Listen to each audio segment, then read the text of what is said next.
Hello, guys. Hope you hear me. Um, okay, I'm here for a very short while because I have to leave in like 30 minutes. But I was like, sure, let's see what's going on in this game. Because last time I did it, then I won my OTB game, so I guess it's a good luck charm to see some stronger players' positions, take some ideas, steal them from them. In fact, last time it was when Anna had these pawns on c3 and c4 that were very weak. And what did I do in my game? Well, I played bishop takes c3 and inflicted the same structure upon my opponent. And eventually I won the game. So that was really funny. But yeah, hello. And yeah, let's see what's going on. So we do have a French, Taurus. I think that was expected from the little I saw of his of our opponent's games. And yeah, it looks some line with c5, d takes c5, okay. And Anna played kind of the second move, knight f6. Okay, this looks like some kind of theory. I'm not sure if taking with the queen is very normal, but I would definitely take with the knight. But I guess queen takes is also fine. Yeah, doesn't really seem to be all that much going. I think black is very much fine here, especially if we play b6, bishop b7, and get our light square bishop into action. Okay, selfish mode is exactly yes. Can I rotate the board? No. I am just in a call. I don't have command of this room. Next time I will make sure to be able to rotate. But yeah. If the camera breaks, you know who to blame. Exactly, yeah. So white has just castled. And in a surprising manner, Anna can castle. Her king is not going to be stuck in the middle. That is very surprising. Okay, but do we castle here or do we take some of white's pieces? I don't know. Knight x4, knight f3, b6. All of these moves seem possible.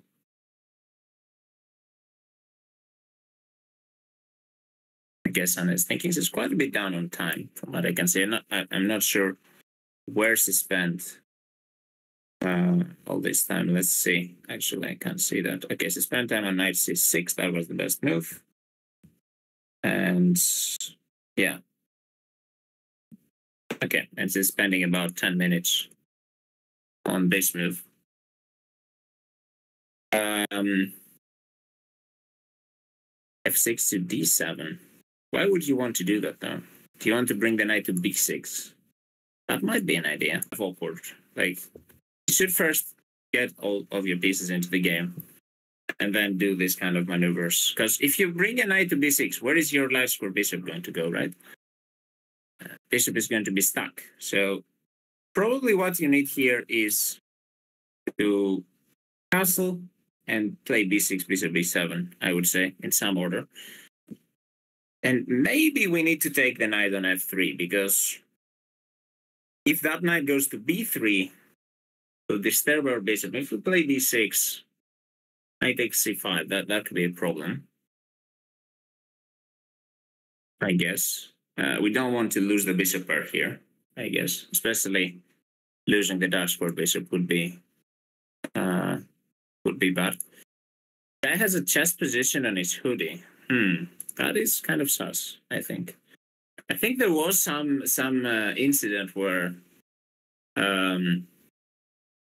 there was some guy had like the king's gambit starting moves on assert, and the opponent complained, said this is help during the game.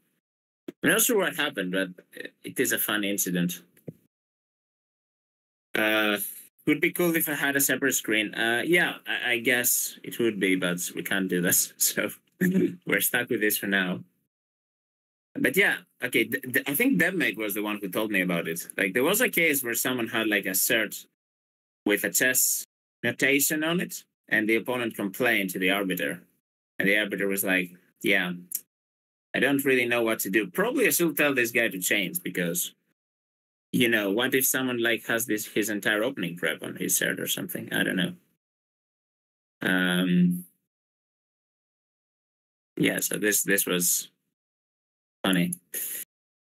Perhaps thinking about whether to castle. Maybe she's worried about knight c4 castles. Yeah.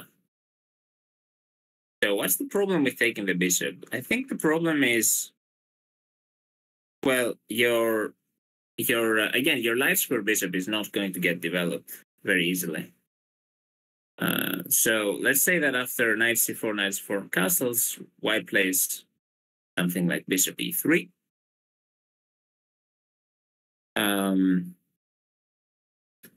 The idea here is that if you play b6 now, I will take on c5, I guess. No, actually I can take on b6. Yeah. So, yeah, we'll take on b6. So, basically you have trouble developing your last piece. I guess that is why knight h4 is not really given as a great move.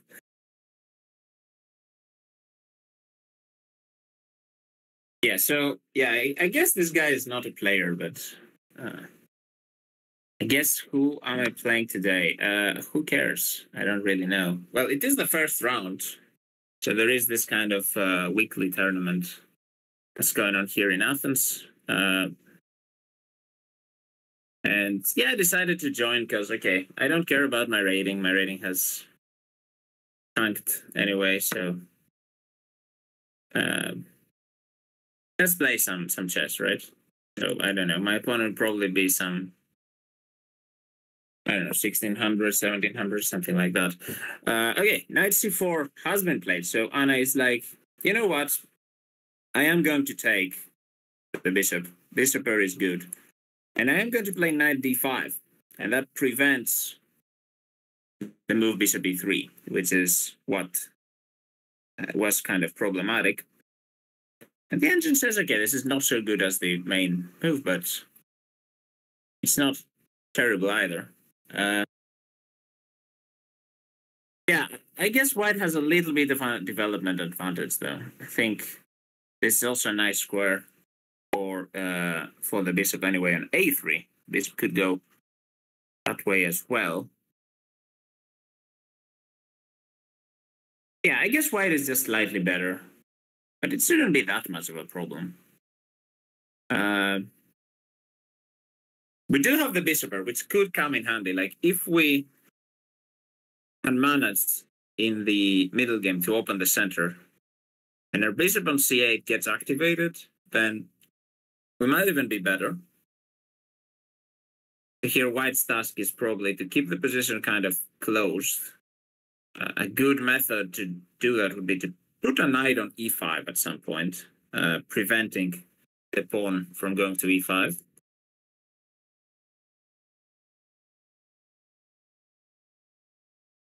So, yeah, will we castle short?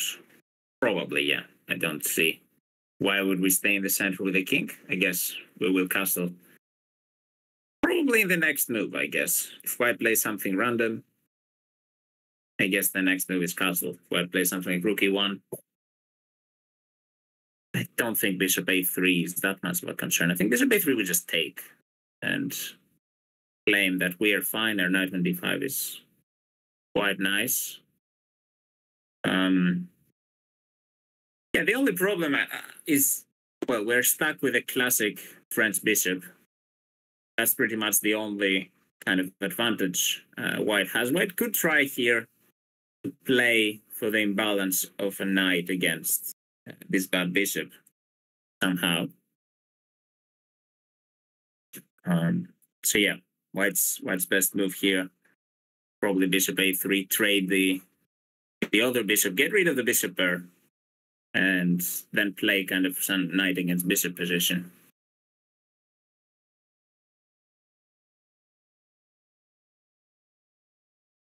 This is by no means that bad. Like, I'm sure Anna is experienced in playing with a bad bishop and knows how to, make use of it.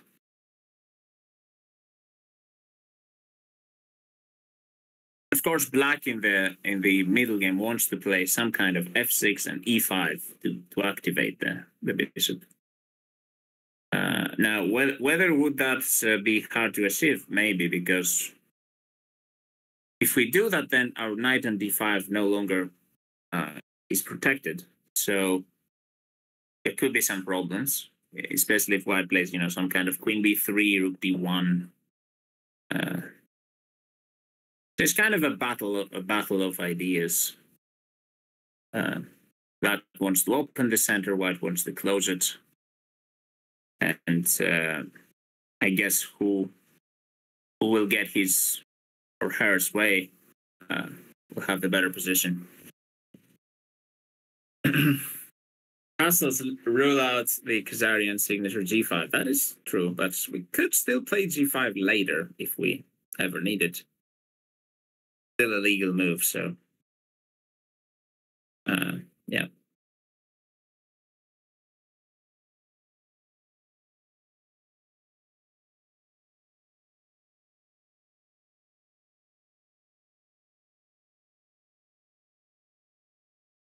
Also, we made our opponent think. That is also something.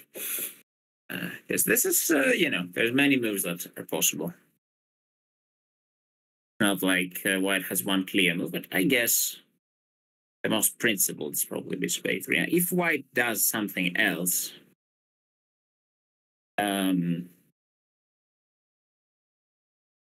technically, okay, let's say that white, does some non-committal move like rook e1 with castle, and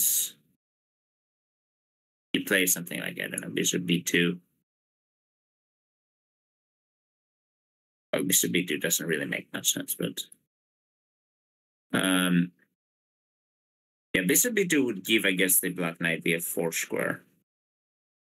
But what I wanted to say is that if we can play b6, bishop b7, and develop our pieces, then we're more than fine, basically. The bishop will sit very well on b7, controlling the long diagonal, also putting pressure on the knight on f3. So white has to prevent that, basically, in order to have a better position.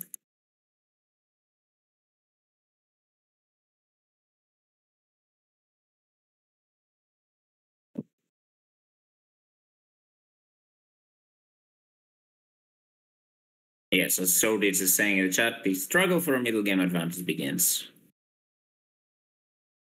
Yeah. It's not as crazy a position as some other games of Anna-Maja, but sort of a positional game, I would say.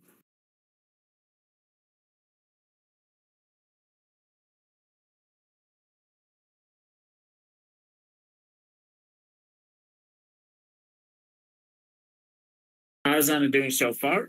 Yes, it's on 3.5 out of 7. She's gaining some rating. I think about 7 or 8 rating points. 7 or 8 rating points. And yeah, so far we're doing pretty well, I would say.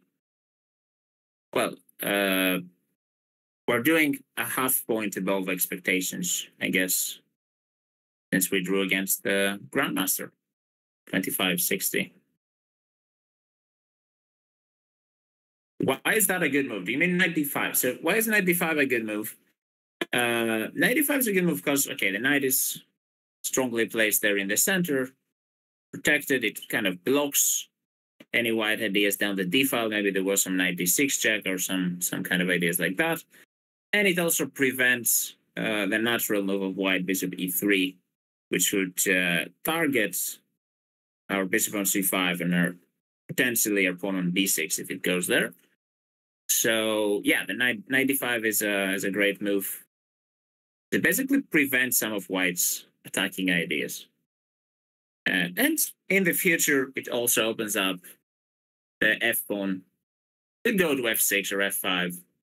I think f6 more natural. F6, e5 is long-term plan, but really long-term. We have to develop our pieces first before pushing pawns. So yeah, But the main reason is that, put a strong knight in the center. Also, we're attacking the c3 pawn. That could come into play at some point. And in fact, white might get scared here and defend it somehow. But I'm not sure it's a good idea because, well, I don't think we can actually take it. There will be some tactics, like even bishop b2, the long run could be good, but white could here play something like queen b3.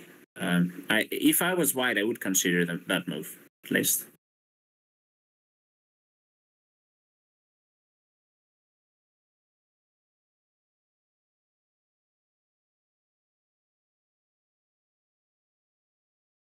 But I guess for bishop a3, you can't really take on c3 because, well, I move the queen simply, and then your bishop is hanging and your knight is hanging. And surely you don't want to play something like bishop a3, knight c3, queen c2, bishop a3, queen takes c3, bishop is attacked, the g7 pawn is attacked. White will have a winning advantage.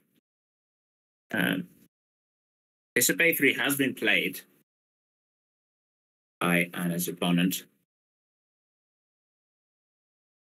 Is there a command to move the camera? No, we have not invented integration between Twitch chat and our camera yet.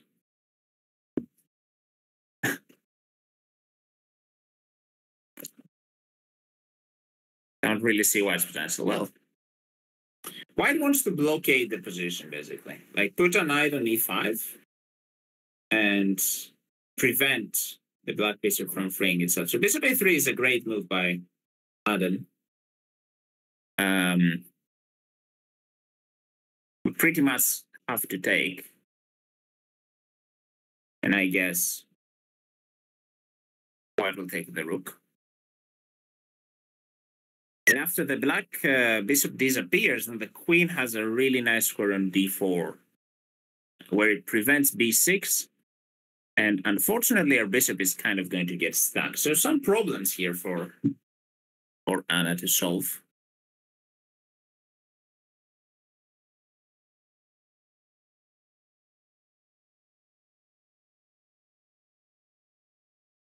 We can't really take the pawn, as we said. So I guess just take and castle, right?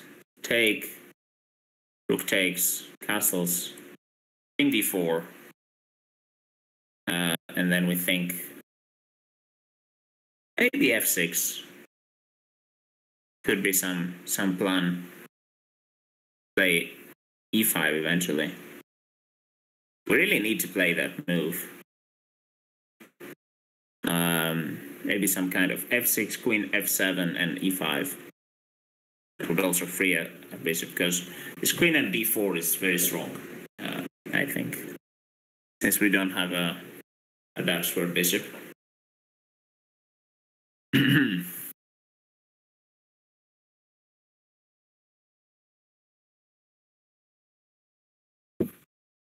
Yeah, so I'm not sure what else can we do. We don't take. We can't really play b6 because then white would just take on c5. We have to take with the pawn, and then white has a very, very strong pawn on b5. That is a protected passer. Our pawn on c5 is very weak. White has the move knight d6 check as well. That is forcing our king to move, so we're not castling. And yeah, white is just much better.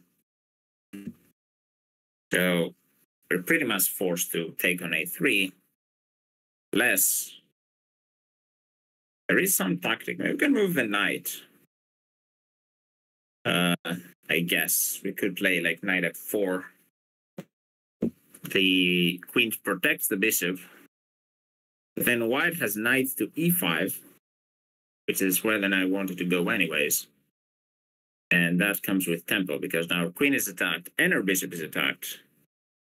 So I don't think that is a good line for us.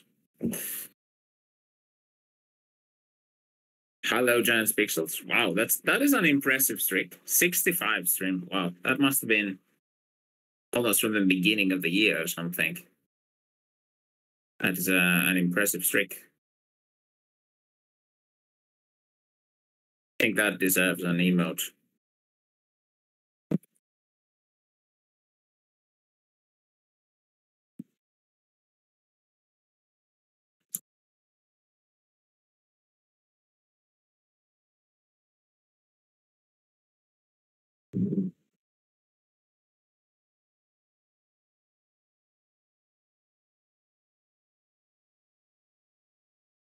But yeah.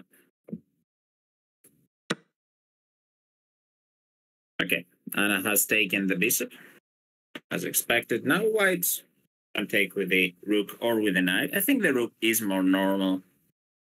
Knight takes is also possible, I guess. Although I do like the knight on c4. I see no reason to move it from this post right now. So I think white or naturally will take with the rook. But let's see.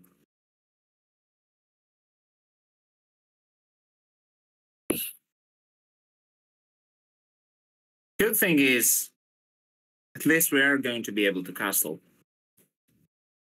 The bad thing is, we are still playing down a rook and a bishop. This is such a big problem. Why the French is kind of a don't try this at home opening. Because you see in this position, okay, you might think, okay, the black bishop is bad, but okay, it's not so bad. It's, you know, defend some squares. Okay, it's one bad piece. You can't lose just because of that, right? The bigger problem is that this bad piece kind of blocks the entire position of black. Like, the rook on a8 has no useful squares because the bishop has to move in order for the rook to move. And when you have pieces like that that block each other, usually what happens is they can't really move to helpful position. You run out of useful moves. And if your opponent tries to attack you on one side of the board, you don't have enough pieces to defend there because your pieces are stuck. So, yeah, this is kind of the dangers of playing the French.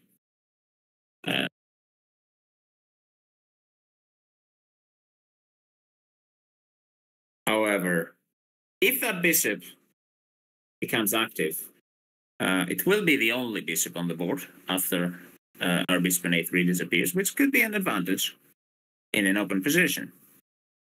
So, as always, it's a trade-off. You lose something, you win something. Okay, so white takes with a rook. And we do expect Anna to castle very quickly because white is threatening the move knight d6 check here. That would disrupt our king, forcing it to go to e7 or f8, which is something we don't want. So castles is practically forced. White is still slightly better, as the evil bar is saying, but nothing too terrible.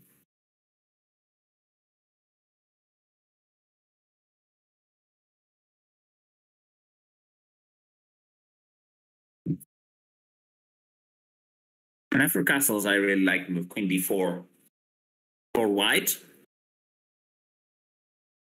We're playing against the move b6. So if black had two moves in a row here, if Anna could castle and the opponent played something like something slow like rook e1, well, I guess you still can't play b6 because queen d4 will come regardless, and you will have to defend this pawn.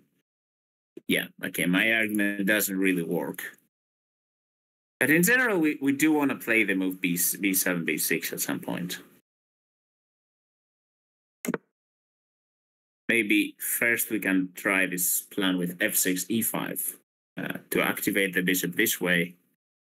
And we will only play b6 later on. Like, I could see a future where black is better because the pawn on c3 could be weak somehow. So You imagine, we trade the queens and we trade some, maybe one pair of rooks, we trade some knights, and we put our rook on c8 and our bishop is on b7. The pawn on c3 is very hard to defend for white. So in that scenario, black could actually be better. But of course, that's kind of copium from me because, well, there's still many pieces left on the board, and this pawn is strongly defended. We can't really attack it. We first have to bring a rook to c8, and our bishop is blocking that square.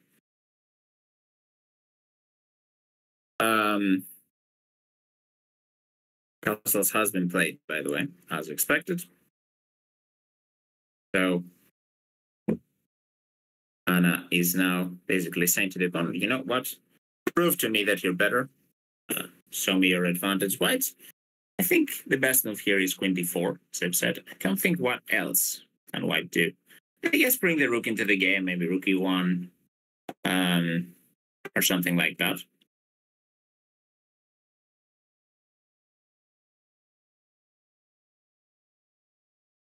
I think queen d4 is it's a move that kind of suggests itself here. Like centralizing the queen, putting it on a dash where black has no bishop that can attack it, and putting pressure on the b6 square. White might also threaten to put a knight on b6 at some point, especially if our knight leaves d5. So queen d4 is kind of a move that plays itself as well. Yeah, don't forget my OTB again. I will leave in a couple minutes, maybe one more move. See what happens. And we'll go on for quite a while, I think. Not really the kind of game you'd expect to end in 20 moves. I mean, yesterday's game, or rather, yesterday's game as well was very short. Day before yesterday, also a short game. I think today's game looks like a longer game. I think you guys will have to sit back and enjoy for quite a while. I won't be here, but maybe someone else will join. Maybe Jim Solver, if he's still here, could join and replace me.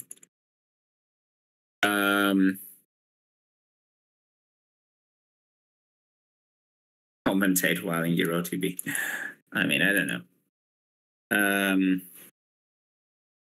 Yeah, actually, I haven't registered to the tournament, so I shouldn't be late, because last time you guys made me late. It was like, well, it was not really you. It was more our SITS trains here in Athens that were late, but I did arrive like 25 minutes late to the board, which was funny. But I still won my game. Queen d4 has been played. And okay, our opponent is asking us, like, how are you developing the bishop? Is a fair question. I guess the best move here is f6, queen f7, e5. Try to play e5. This is quite a tough decision here, though. But I do think she will go for f6, because I don't really see what else.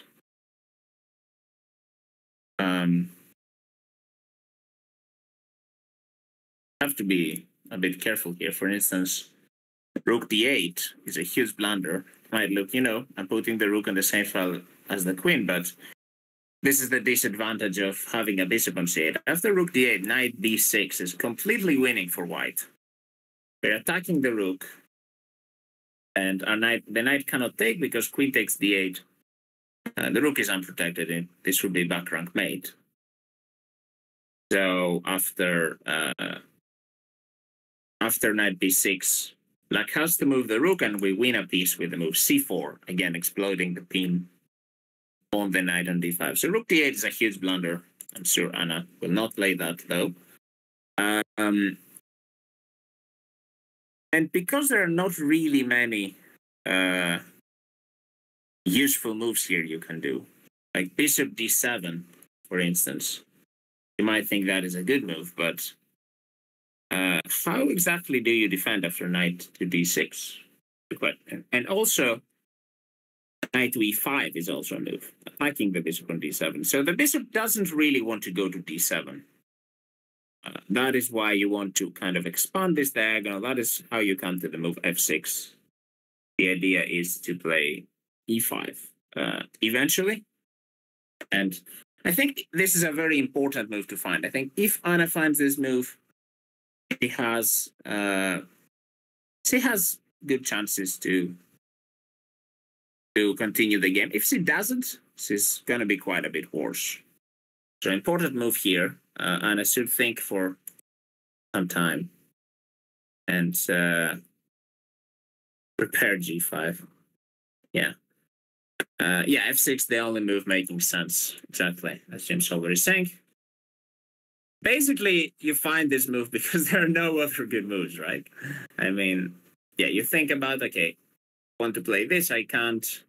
I want to play this, I can't. What's the only move I can move? You find f6. So, yeah, I think this is an important move to find, but I think Anna will be able to find it. And I think with that, I will leave you guys. We always good luck to Anna, and not sure if someone wants to take over. Maybe Screws, maybe Bugs, maybe Jim Solar. I see a lot of people in the chat that could replace me. So I guess Jan Pixels is not one of them since he's heading to volleyball training. Good luck with your training, Jan Pixels.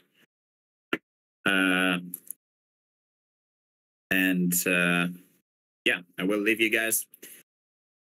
Wish good luck to Anna. And yeah, bye-bye.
Hello, can you guys hear me?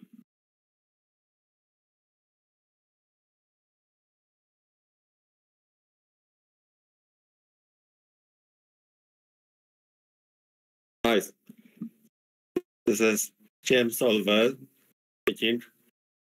The guy from Nice and Simple Puzzles. And I was like, I see nice and simple idea of G5, and then I have to join.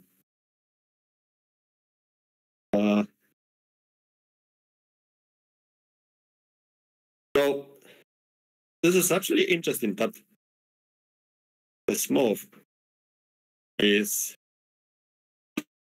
apparently bad because this creates a nice and simple threat of knight f4. So even if engine says it's bad, which objectively it should be, like with this bishop on c8, which is, I mean, such a nice looking piece. I mean, not in disguise. So if Anna-Maja succeeds to get knight f4 e5 on time, then I actually think she has better position. Like for real, like imagine white going like knight e3, knight f4. We have the threat of knight e2. The white has to defend this. Like play something like queen d2 and then I play e5. And yeah, suddenly this bishop on c8, which was a really awkward piece, is getting activated. I'm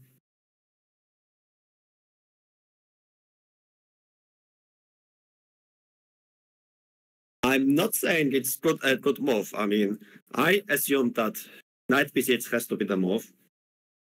But it's really hard to calculate this because black doesn't take on b6 because after queen b6, I think we have the problem with the queen side, or do we?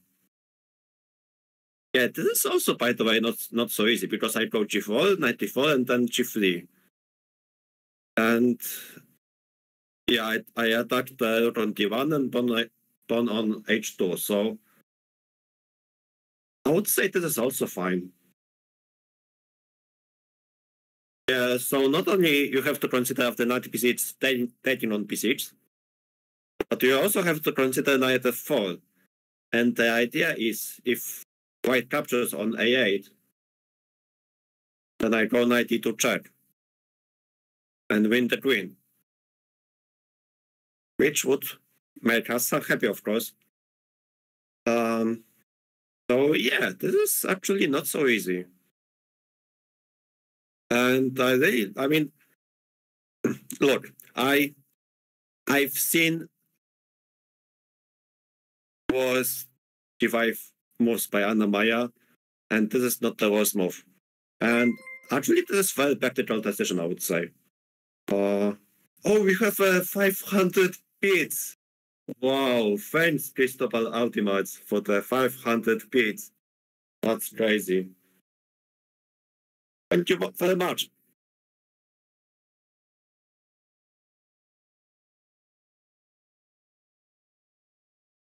So, how are you guys doing? I technically can stay here until the end of the game. I'm planning a trip.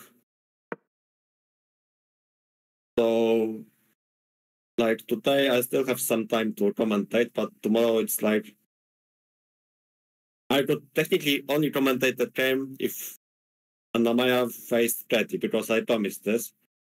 Yes, I will be preparing for trip to Germany for some tournament in solving nice and simple puzzles. And yeah, okay, we have knight pieces on the board. So the young Frenchman, Anna-Maja, I think he spent about 20 minutes on knight p6, and Yeah, this requires some calculation. And yeah, this is a critical moment. Engine says it's better for white. The question is why. So let's try to assess every option. So, okay, let's start with knight b6 again.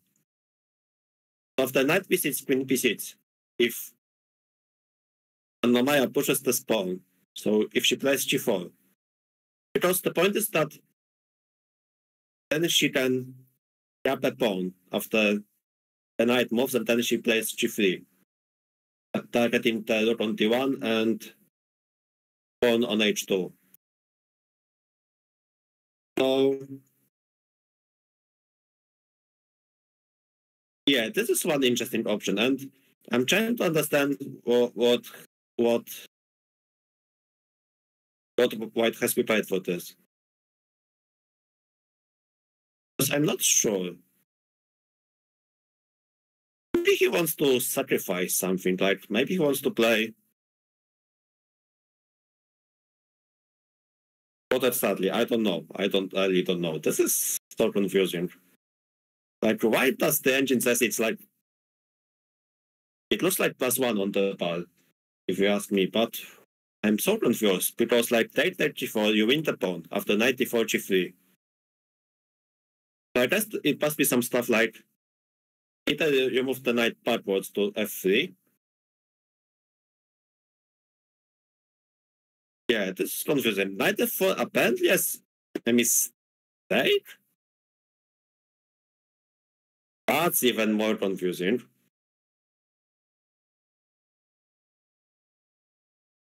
I would assume, but I mean, the thing is that if there's no checkmate on g2, because like obviously Anna-Maja is planning to play queen g4 and then create some threats. Yeah, Matthew, 92 is the 92 is the threat. So we cannot take on the a8 because of queen g4. But I'm more concerned about queen e3. Oh, what? No change? Oh no. Maybe you want to replace me in commentary. I was like, yeah, we have no Kukas in the commentary, and I'm like secondary or third option after Archet and Pro Boy.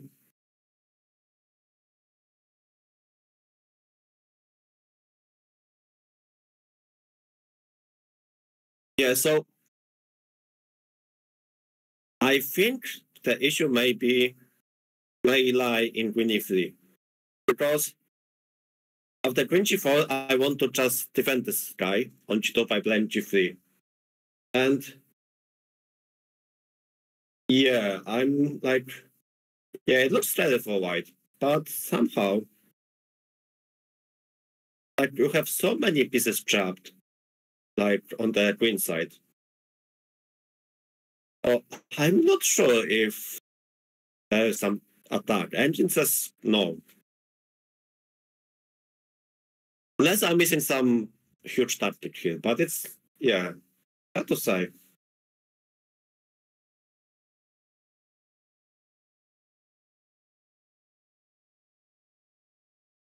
And also mind that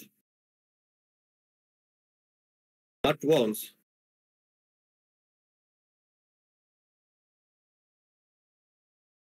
to put pawn on a5. Oh, is it? Do you have the command? Oh, I thought Steam has frozen for a second. Okay, it's fine. Yeah, we saw g5, which was not the worst g5 in this tournament, for sure.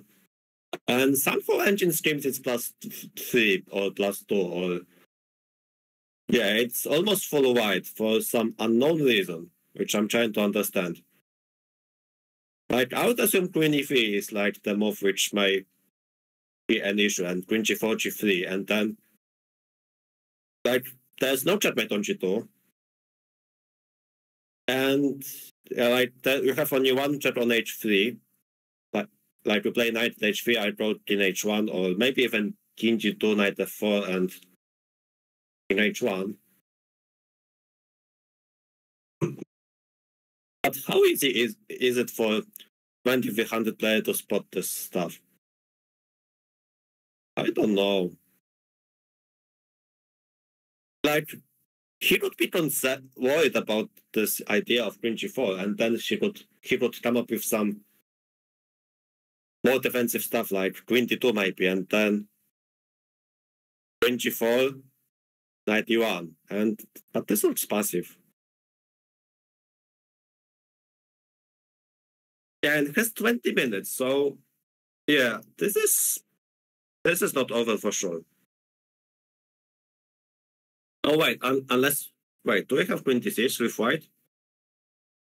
Right. Right, is there actually queen d6 on the possible? Oh no. Right. But even this is unclear, like, I guess you just go e5 after 26 and then knight a8, and yeah, he played knight queen e3. And engine dropped, so somehow this was not the best move. So, I mean, engine somehow says it, queen d6 was winning, but even this is not clear, because after queen d6, I guess he was afraid of e5, because I guess the idea of queen d6 was after queen g4 you go knight e1, and then you defend everything, and then you lose the rook on a8. So I would assume after queen d6 you sack a block by playing e5, knight a8, and then some stuff like bishop g4. And like, why is it +3? This is so unclear. Like, you understand that, I mean, it's not about the objective evaluation of this position, it's about tactical problems that Anna-Maja has created. Okay, YouTube has suggested some stuff like rook a2 instead of queen e3, but after rook a2, I would go e5, and I attack the queen with the tempo, and then I play bishop e6, and like, when I activate this bishop, I think black is better. But queen e3 is like, yeah, very, very like, very, I thought this is the most obvious move, by the way. And somehow it's not the best, so I just says e5. Is it the best move? Again, I'm not checking the engine. I'm relying on my commentating skills. So Shotic says that b8 is leveling. Yeah, that would make sense. Oh, actually, the b8 is a nice idea, because then after g3, we can play probably e5. Yeah, I guess we'll have e5, gf4, and then gf4, and then and then we have the bishop coming to g4. So, but yeah, the b8 is tough move to find. But what is it? Like,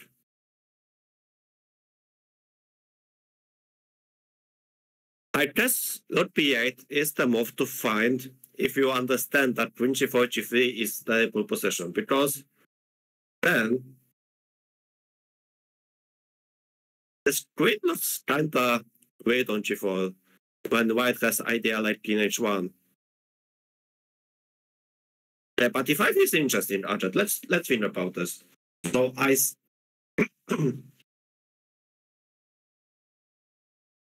yeah, e5, knight a8, e4.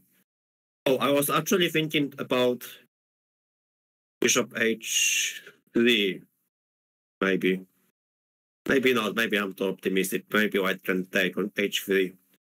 Wait, they cannot. Yeah, wait. So after e5, knight a8, bishop h3. My plan was, when white captures on h3, I take with the queen on h3, and then after knight e1, there's queen g4 check. Yeah, I actually knight e5. I don't know why. It may be a very crappy idea, but it looks so dangerous at the same time for white.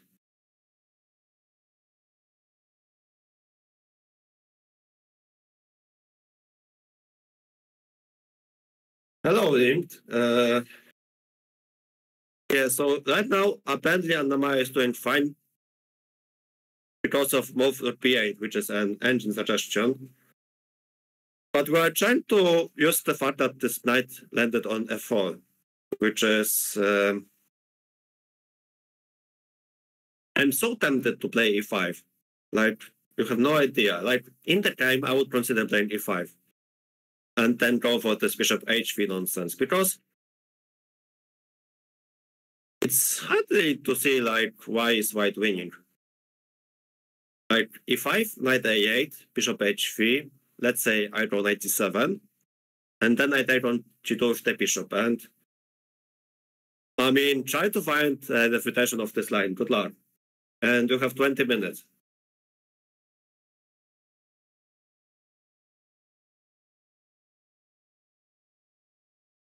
Thanks for doing the commentary. Who am I?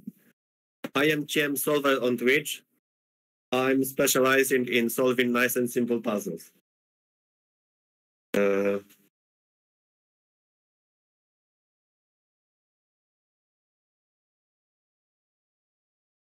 Stronger players are more patient.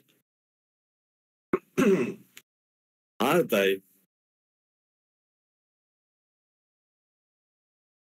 I don't know. Is Alireza patient?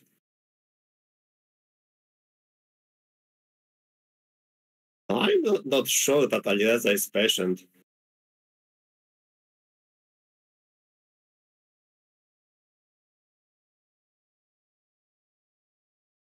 Yeah, so we have a choice. Lord p8 is tempting. Queen g4 is unfortunately also tempting, and I hope Anna-Maja will realize that after Queen g4, g3, there's like the screen looks kind of weird on the square. I mean, sure, then you can play Lord p8, but I think white has more options. Like I can start with then I can start with playing king h1. And then this knight on f4 has to run. Oh, we have Ding who loves giving nice ideas. So, yeah, Lord p8 or Queen g4 are like the more human moves. e5 looks like computer nonsense. I disagree. I would say, however, if you go for e5, then you have to see this idea of knight a8 and bishop h3. Because any other bishop moves, like you're just a look down of the knight c7. Like even if we put the bishop on g4, I go probably knight c7, bishop f3, and queen f3, and it's just a look down. Or is it? Right, this is actually also funny stuff. Now that I'm looking at this. Because after e5, knight a8, bishop g4, knight c7, I can take on f3 actually. And after queen f3, play g4.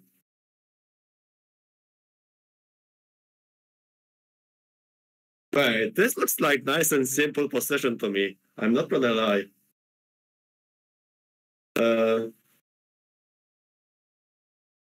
Oh no, Dylan has discovered. Dylan on YouTube has discovered my identity. Not that it wasn't known, but you know.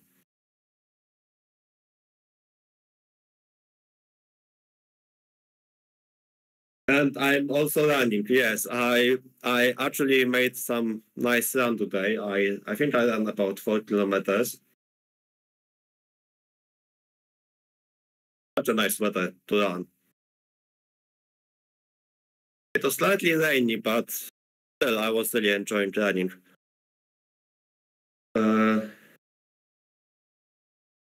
Anna-Maja probably thinks she's completely winning.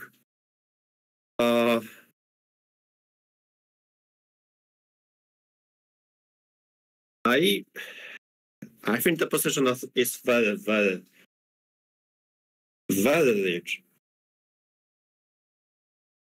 And she is spending some time, so like you see she's looking for some chances. So Chuck, Anna-Maja has many options. She can start with the P8, which apparently is the number one idea of the engine. She can start with Queen G4, which I don't like because of G3. And then she has some nice and simple bluff to go for E5, which is, the more I look at this, the less I see the refutation of this line. Because of the knight A8, and then it go bishop G4 or bishop H3, and both moves are very interesting. So we are down a rook, but we have some threats of the king side because of the bishop and the knight. So let's try to calculate this line. So after E5, I'm so tempted to go E5. Not my pieces. Not my pieces. I can sacrifice them.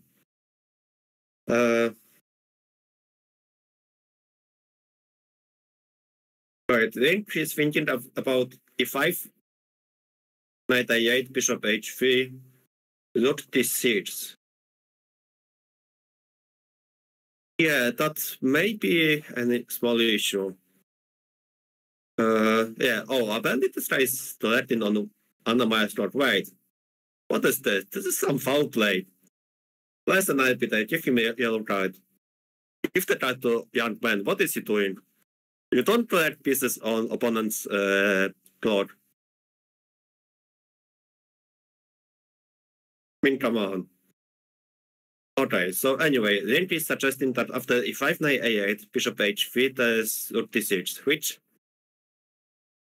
yeah, this may be a small issue, because if I take on G2 with the bishop, I guess then I can move the knight, and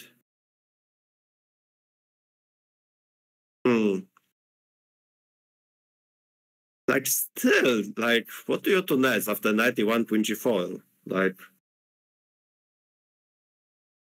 this is very tricky. Yeah, I don't see why E5 is bad. I mean, maybe chat can chat with an engine, but like from human point of view, like E5 is very tempting. Like, okay, let's try it again. So knight A8, bishop H3.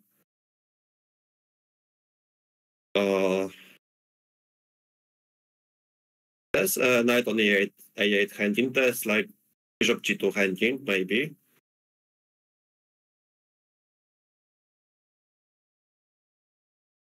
Yeah, Anna-Maja seems not happy. Like, she probably sees it, but she cannot calculate.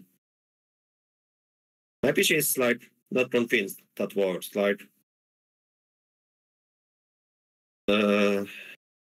yeah, so maybe there's some stuff like G3 after bishop H3, and maybe this is not so clear, because then after bishop G4, we have to consider an option of playing C4 with white. And yeah, the rook on A3 actually takes part in the play, which I guess may be concerning. So maybe that's a small problem with E5. And if we play E5, knight A8, bishop G4, maybe there's C4 again, I don't know. Yeah, this C4 is actually annoying. I'm not gonna lie. So then, after E5, knight A8, bishop H3, if I take GH3, queen H3, knight E1, I have queen G4, check. And then there's double attack on the king and the rook on D1. And this is waiting for black. So GH3 is not the move. Yeah, that's the point. That's why bishop H3, you cannot take this bishop.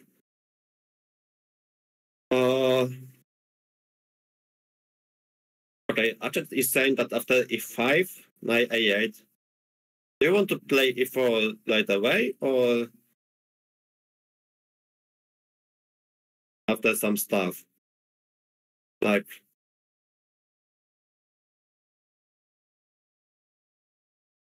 oh, you are still piece up after king f1. Yeah, true. But okay, I take on t1 and then is it so clear? I don't know if it's clear because this knight on a8 is like not coming so quickly. Yeah, I see your point. Yeah, this is, yeah, I'm a piece down, true. But this knight on f4 is such a strong piece that I would not be sure that this is such a clear position. And also, thanks for realizing that I know there's no checks. It's just about evaluating if this position, this one position without the piece, is so tricky. So Achat is suggesting e5, knight a8, e4, queen e4, rook e8.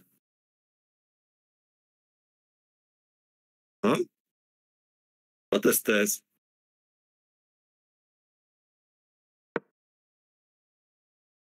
That seems confusing. I mean, she's played in g4, which is not ideal. Engine doesn't hate this, but yeah, white plays g3, and then what do you do next?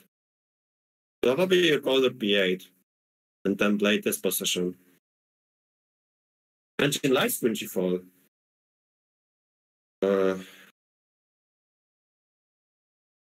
Yeah, queen g4 was a very human move. So option was that.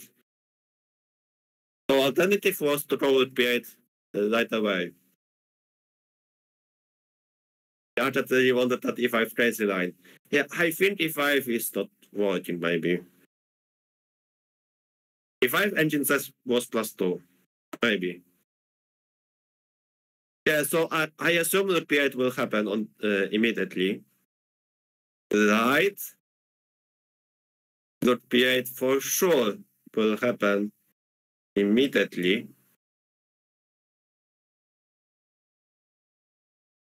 Yeah, 95 doesn't work here because I take with the rook on t5 and e5, knight a8, white has just an extra piece. So yeah, rook b8. A user named Hookers on YouTube says apparently queen g4 is good, but yeah, such a nice and position, such a nice and simple position.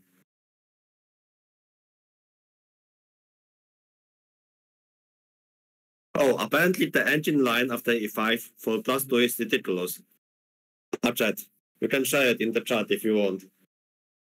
While I will try to understand after rook b8 in h1, what is Anna-Maja doing?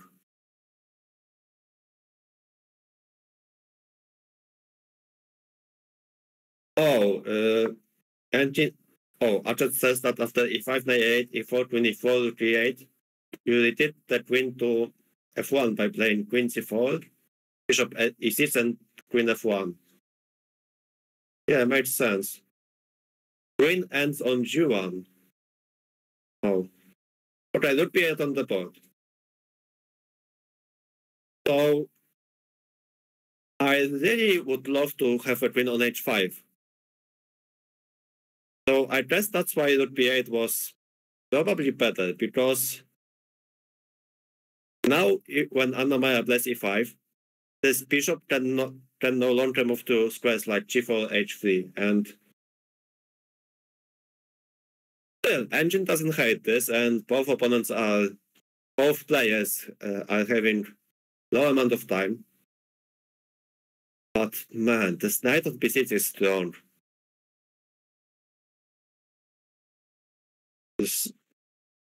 We are still alive and kicking. Yeah, we'll have some nice and simple time trouble, ladies and gents. Okay,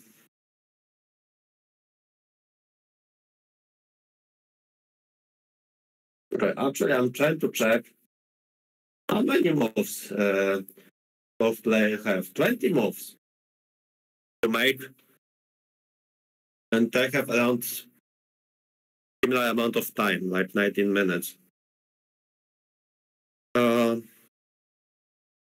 Yeah, I would assume after Teenage One, as white, you definitely go C4. Why? I mean, okay, I guess C4 makes sense to. Oh, I guess this makes sense actually to activate the roach, so maybe it's not bad. Then Black has to play E5, and then we think. But he played in H1, which I was expecting to happen. However, now this 95 stuff actually is interesting.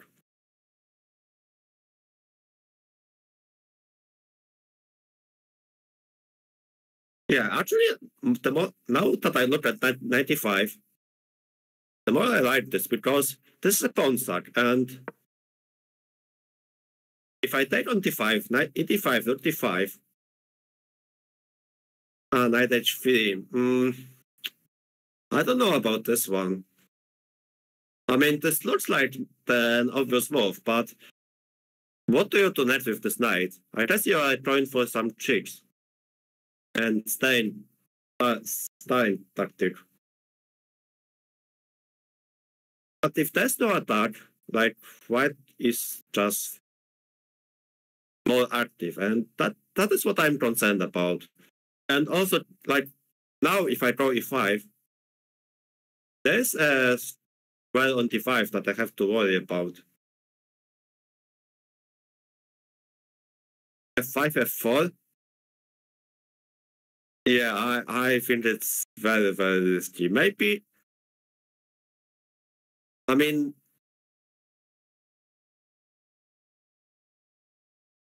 I don't know. F5, f4 would be, I would be scared with this bishop on c8. I would be concerned about playing f5, f4 and giving white the square on e5 if we have no, like, checkmate. And again, like, here I think c4 actually makes sense because after c4, f5 is like no longer a threat because now the knight on f3 is defended by the rook on a3. Well, actually c4 is... Yeah, I guess I would play c4 with white.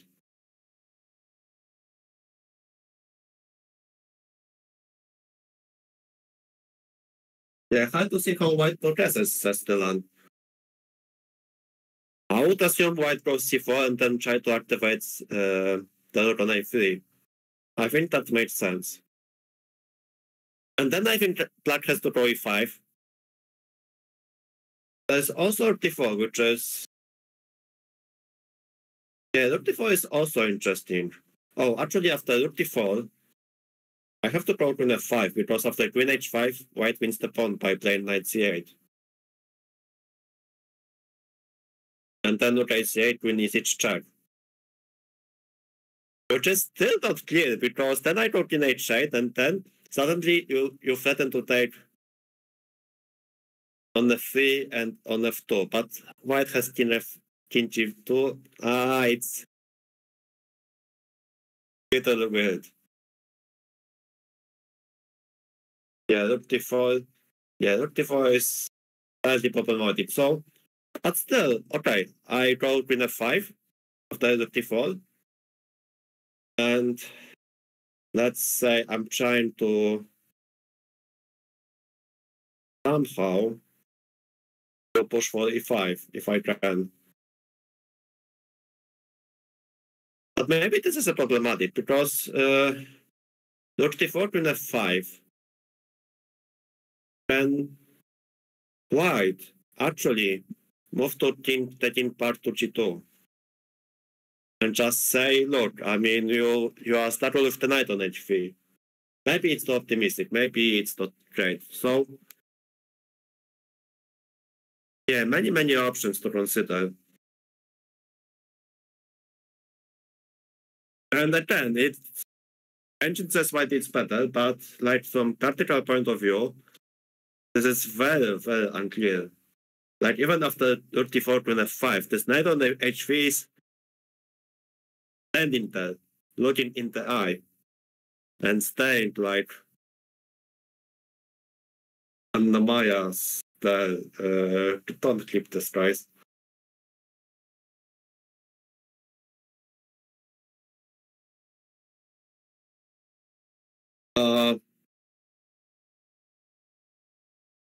Yeah, you can clip the. You can make the clip that the young boy from France was adjusting pieces on Anna-Maja's slot. That was very, very rude. You don't do this. Like, come on.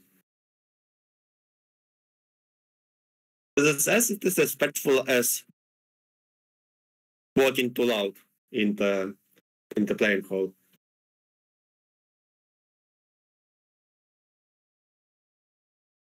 Okay, so the French boy is thinking. Yeah,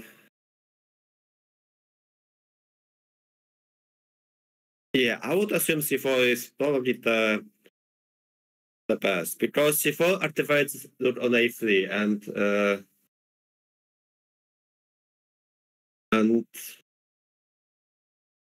I would play this with white. Oh, we have the clip. Oh no. Wait, I have to check the clip. Hang on. And I will answer to the question of Dylan. So basically, you normally it's like more cultural to collect pieces on your plot, not on opponent's plot. Oh, actually, she is smiling on the slip. Wow. Wow, thanks for the tip, Matthew.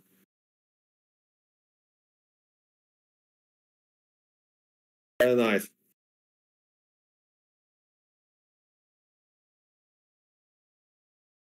Yeah, so about just etiquette, there's like many stuff which are worth knowing, like adjusting pieces, like this is the first stuff. Like you normally adjust pieces on your plot, not on opponent's plot, because it's very distracting to do this and like disturb opponent. And that's one thing. Second thing is that you obviously you try to be silent, which is very common stuff in the chess tournaments. Of course, you cannot be very silent. It's not possible that we have complete silence because, yeah, you hear people voting. And when you have events with an audience, like candidates, like obviously audience will make some noise. You just cannot dodge this. Like, not possible. And then you may have a case of certain candidate player who just worked too hard. Yeah, actually, this will be a fun content because Alireza is playing a passive today. So I'm curious what will happen in this game. Just for content. Oh, he's still thinking 11 and a half minutes. Oh yeah, obviously Atlanta is like there's the soul of like you overthrow basically after making your moves, not on your move, which is like I don't think it's legal. Our next move is basically a P move. After rook d4, we cannot play e5 archer. Did he adjust his pieces before or after I joined? Yeah, when I joined commentary, I saw him adjusting pieces on Anna-Maja's clock.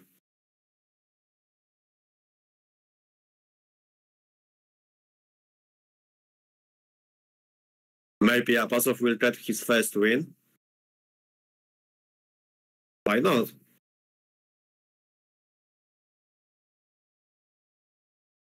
Leeson says c4 is my move forward. I would play c4 as well, because this move basically corrects the worst white piece, which is the rook on a3. And then I expect Anna-Maja to play e5 instantly, and then yeah, I think objectively white is probably slightly better. And again, like look at the close, like he's down to 10 minutes. Like he spent 9 minutes and they still have 20 moves to make. So there will be some time trouble issues for him. So guys, grab some popcorn. And we have a move of 34, which is a mistake. Wow.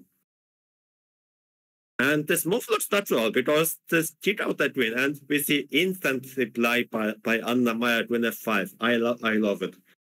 She is playing fast. And this is, this is obvious move, so you don't think about this, you just made this move. And that's a great approach.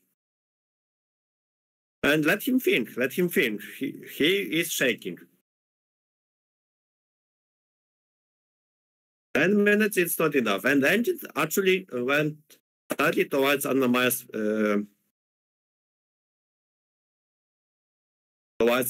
favor, which is, yeah, we are hoping, guys. Grab some popcorn. We'll have nice and simple time trouble stuff.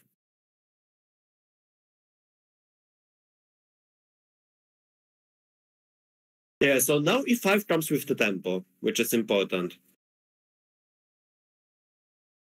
So I'm trying to think if white has any like crazy stuff to consider.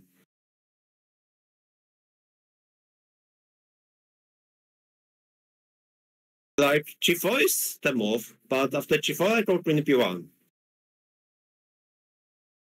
And then I did the knight to f4, and this is fine for black. We are never worse. Like when you put the knight on the f4, we are never worse. Yeah, so I'm not sure what Adam has prepared. He played rook a1. Okay, so yeah, I mean this move activates his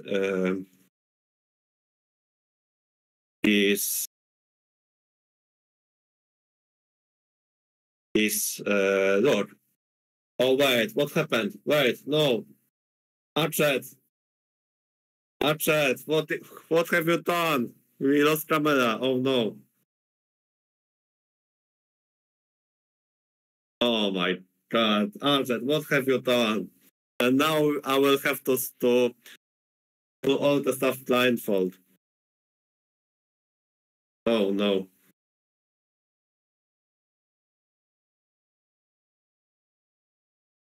Let's count to 10. Yeah, we can count to 10 and see if we will get the camera back. Maybe this is the formula.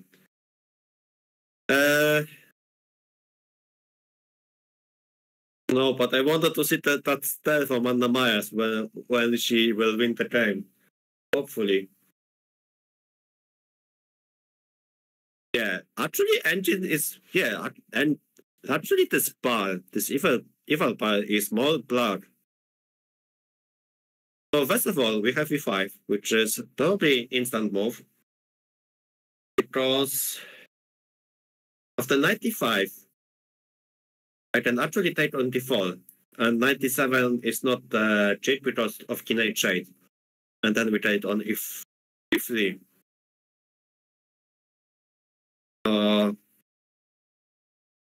One fail out of 8 is not too bad. I mean, we still ship at the ball, so it's fine. I can still commentate. Yeah, e5 makes sense. Is it bad? No. e5 is a perfectly normal move. And you want to put the bishop on e6. This is first thought. Second thought is, obviously you want to play. Yeah, we have camera back. Nice. Who counted to 10? Who calculated to 10? No one. Nice. Okay, so can we play g4? This is my second question. I think that there's not move, or is it? Because after h4, knight h4, queen f2, there is rook g4, check.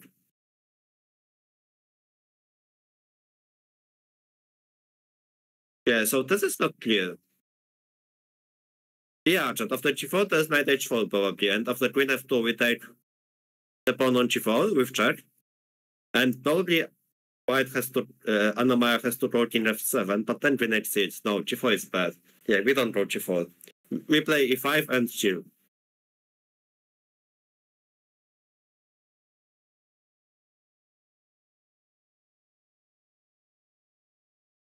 Yeah, actually g4 is such a bait that like you can miss knight h4 so easily. Let's hope this won't happen. Even this is not clear because after g4 knight h4, yeah, but okay, she is it in my mind. She plays e5.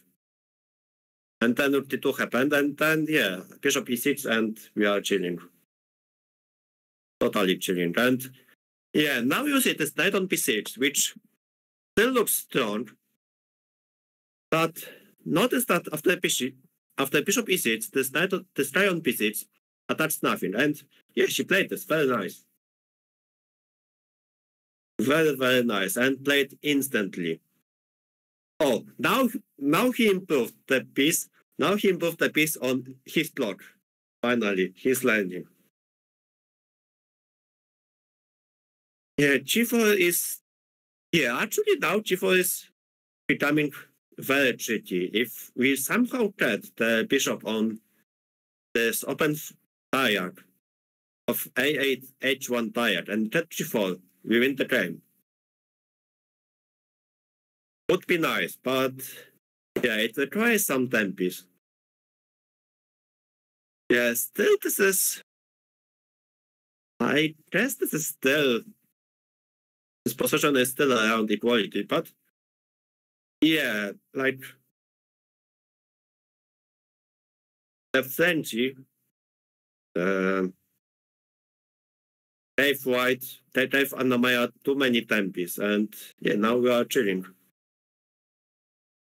Now we are totally chilling here. Thanks for the raid. Sorry, thanks for the follow. I'm too excited. Thanks for the follow, Dave Cherwonka, 1963. I wanted to say thanks for the raid. Knight g1 happened.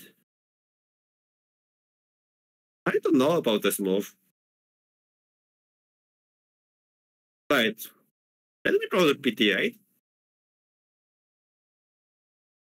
Oh, but then white has to knight d1, and after knight f2, which was my idea, white just takes on f2, and then rook d1, rook f5. Yeah, maybe I was too optimistic. I mean, it happened, because this is a normal move, and it cannot be bad, but I think that maybe there was something better than rook d8.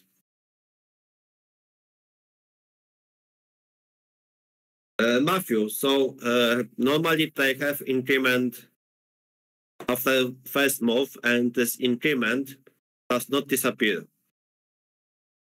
Like the only tournament with no increment is the candidate right now.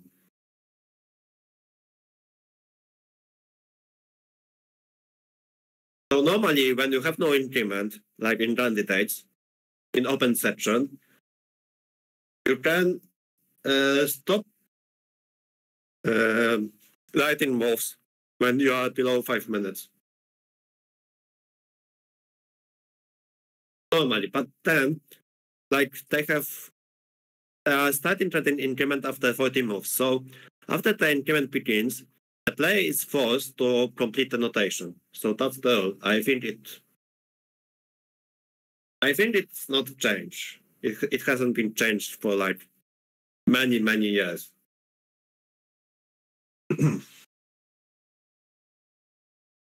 Oh, actually, Chuck Gleason on YouTube is saying that g4 was better. Yeah, maybe g4 was also interesting, but okay. So I think white has to play rook 81 because the point is that after knight f2, white plays on f2. After this saying knight h3, rook d2, rook 22, queen f3, and bishop h3. Yeah, but then queen d5 check at the end. I think it's not necessary to walk into this endgame, which maybe it's still better, but yeah, look at Adam. He's very, very tense. Look at him. He's nervous. That's good. And now look, we expect this nice and simple style, and then he collapses. That's the plan.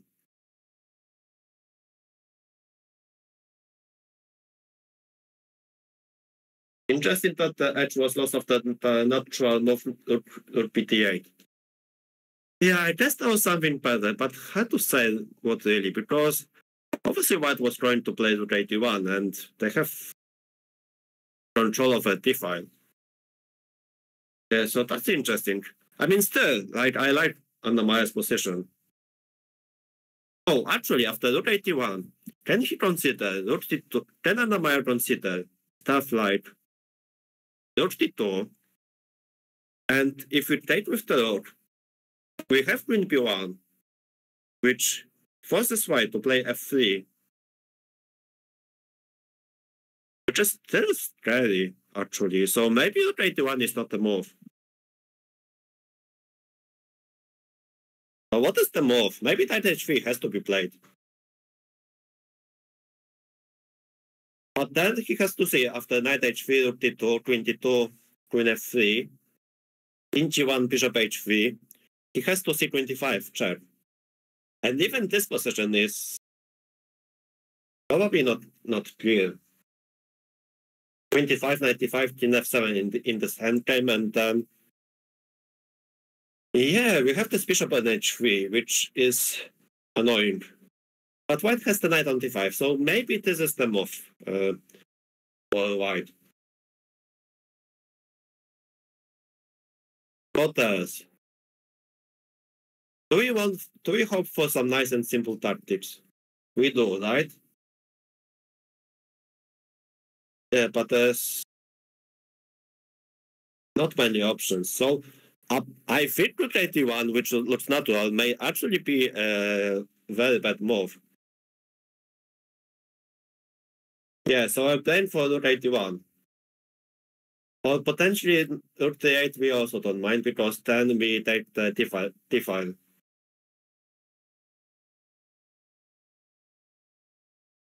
Yeah, he's about to make move. Check his posture. He's about to make move, and he's not sure. He has 4 minutes.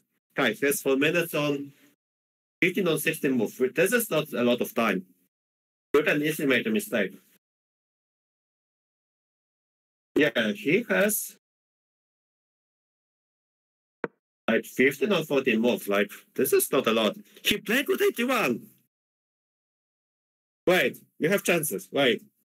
This is good. Come on. Come on. Wow, check this spy. Oh my god.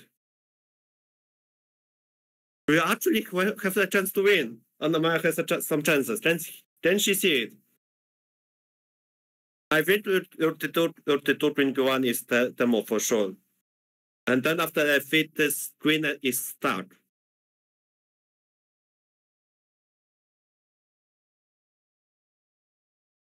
Or maybe, actually, can you play even better? Wait, we can maybe take on g1. King g1, queen b1, king g2, bishop h3. Wait, this may be working. Guys, I'm getting too excited, so let's try this again. Rook d2, knight g1, king g1, queen b1, king g2, bishop h3 check, king h3, king f1 check, king g4,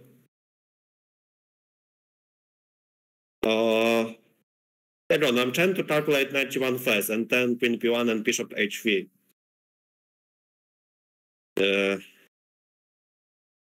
Yeah, maybe it's not good because king g4, h5, king f3, the king escapes. f3 to f1. Yeah, that was my second thought. Oh, actually there's pawn on f3 hanging. Wait. Yeah, so I guess we just take on d2, play queen b1, and after f3, is queen f1 the only move, by the way? I think it is. Wait, look at Anna-Maja. She's smelling something. She's sensing something in this position. Yeah, queen f1 is actually very nice and simple moves.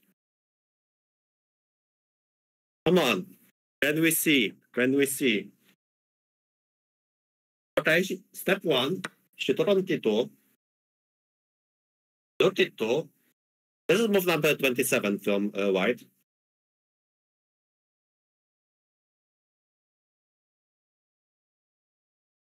So the thing is that queen b1 is very obvious, very logical. And then after f3, you have to find queen f1. But there's also, like, I really hope she will not go for the bait of play knight g1, queen b1, and bishop h3, which is also tempting. And I think it's not working. So let's hope for queen b1.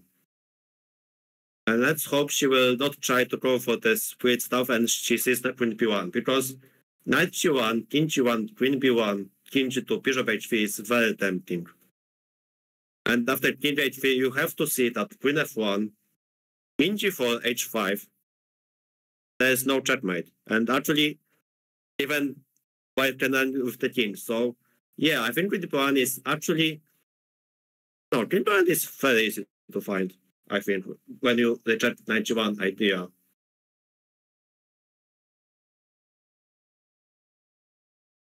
Yeah, she can find this. I know she can find this. She is very good at tactics. So, but let's play. Let's play. She has plenty of time. So, queen b1 is step 2. White has to go f3, and then apparently the only winning move is queen f1, which is findable because, yeah, queen f1 is such a nice and simple move, which threatens knight g1 and then queen f3. And yeah, this is actually over. Because if we, let's say we defend this knight by playing rook g2, then we simply go rook d8 and then rook d1.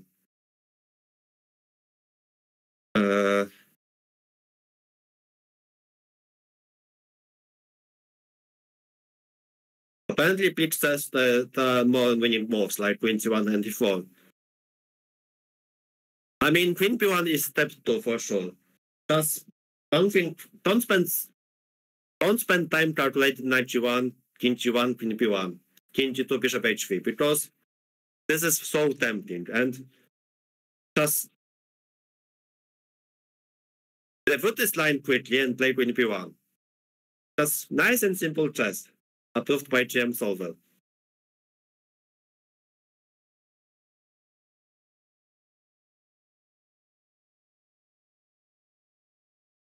Yeah, look at her. She is really trying to find this move.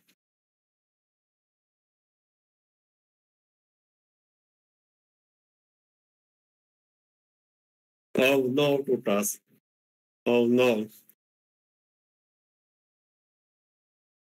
I'm too nervous because of drinking coffee. It was a mistake. To drink coffee.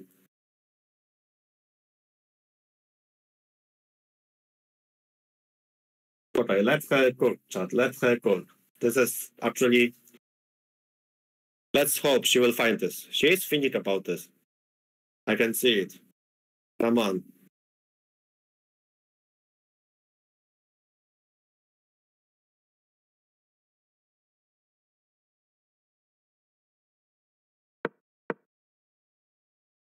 Well, she is looking for this. Wow, check how only she moved the screen. She sees it. Yes, let's go. And then f3, and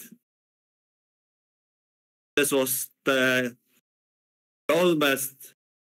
calmest move I've ever seen. Like, I think she sees it. Like, and yeah, she apparently has more moves than Queen F1. So apparently Queen C1 is dead. G4 is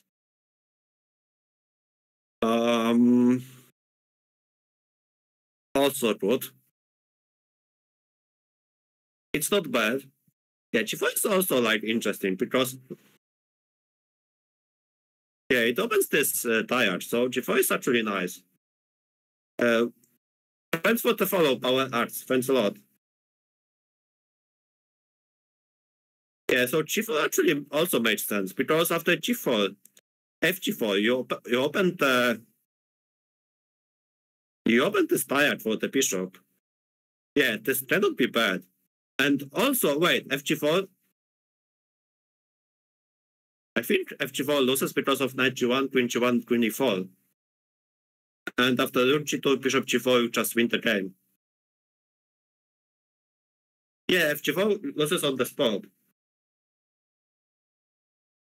Wait, did he touch the... Wait, did he touch the pawn? Wait, really? Has he just touched the pawn on f3 and then realized that after knight G1 he is screwed? Uh-oh. Uh-oh. 3 minutes. This is move number 28, 12 moves to go.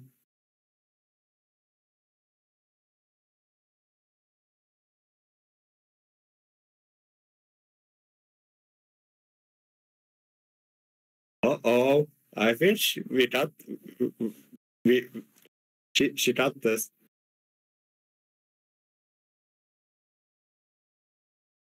I think, yeah, I saw he was reaching for this pawn, but then he started to think. Val.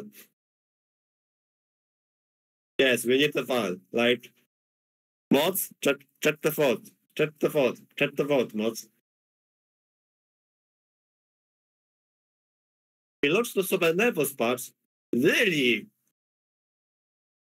How did you figure that out?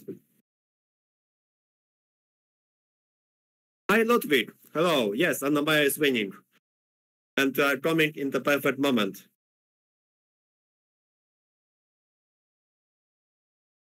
Apparently, King G2 is best. Yeah, but it's just a pawn.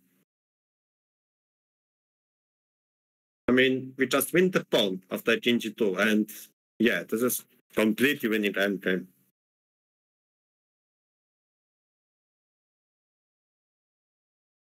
Two minutes, okay. Pressure.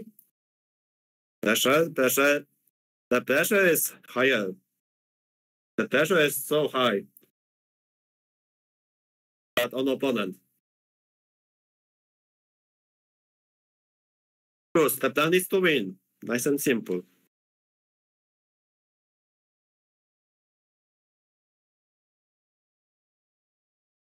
Yeah, he's really low on blood. 90 seconds. Anna-Maja is like, yeah, I see it. I have a small amount of time to check another esteemer's opponent, and then started friendship.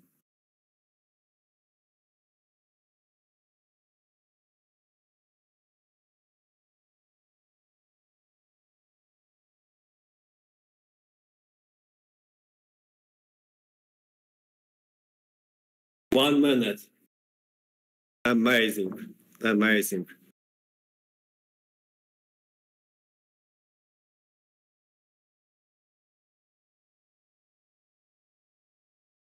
F4 allows bishop f5, then bishop e4. It's not difficult to find bishop f5 because that's an idea of g4 to open this diag. 30 seconds. Yeah, I think we have it. Even if he plays king g2, then I think no, he takes. This is just over after knight g1. Because of the knight g1, queen e4. If you play queen g2, then queen e1 wins the rook after queen g1, queen d2. So white has to play rook g2, But then we just take on g4, and then we win an exchange, and yeah, it's over. It's just over. Will she find this? Will Anna-Maja find knight g1? And also, you would assume that after knight g1, white has some cheat like king g2, after which still there's a knight hanging, but yeah, we have many options. I think we have many options. Like we can even play knight h3, and after king h3, queen f1. Oh, there's king h4. Wait, don't play knight h3. So okay, maybe this still requires some calculation. Oh wait, it doesn't. I'm so blind. Right after knight g1, king g2, we just take on g4. We just take a pawn. So simple. Like come on. Yeah, so knight g1. Again, after queen g1, we go queen e4. And after queen g2, queen e1, we pick up the rook. And after rook g2, instead of queen g2, we take on g4 with the bishop. And we win the pin rook. And after knight g1, king g2, we just take the pawn on g4. And we still cannot take on g1 because bishop h3 check is winning. Nice and simple. Happy is asking me how do I deal with such situations. I'm just trying to find the best move. Like this is the position. Like you try to find the best move, and you have time. And Anna-Maja has 8 minutes. This is enough. This is enough to figure out knight g1 winning move. Like 8 minutes is enough to figure out that knight g1 is winning.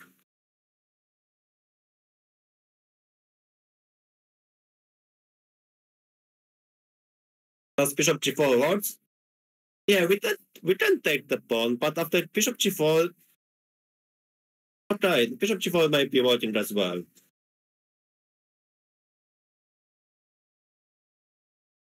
Right, actually bishop g4 is also the move, now that I think about this. Yeah, am I overcomplicating things? Yeah, maybe bishop g4 is also the move. Bishop g4, g2? Yeah, but after bishop g4, g2, I just play d8. Just still winning. Yeah, bishop g4 is also okay. But I think that g1 was winning on the spot. Like, g1 was picking material.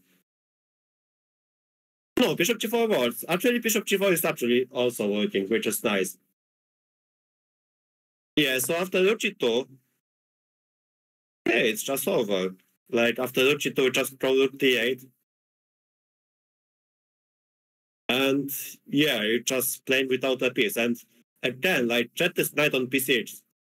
Like, this piece was so active, and after rook d8, this knight is out of play.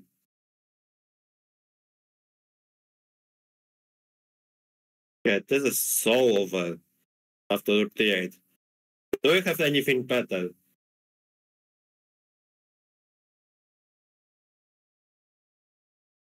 Maybe we have. Maybe still we can take on g. No, we cannot. But we can play rook d8. It's fine. Thanks, light dice for the follow. Thanks a lot. Okay, Anna-Maja, just play nice and simple chess. Just play rook d8. Like the simplest move is rook d8, in my opinion, and just activate the rook.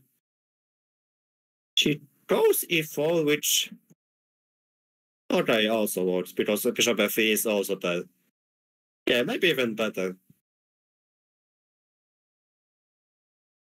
Oh right, e4 was also yeah. Okay, e4 was even simpler. Okay, so guys, what have we learned? If you see nice and simple moves, try to find for something nicer and simpler. Yeah, 15 seconds. Yeah, this is bishop f3 just coming. Yeah, knight c4 on the board, but now we play bishop f3. No nonsense, just play bishop f3. Or maybe even something better.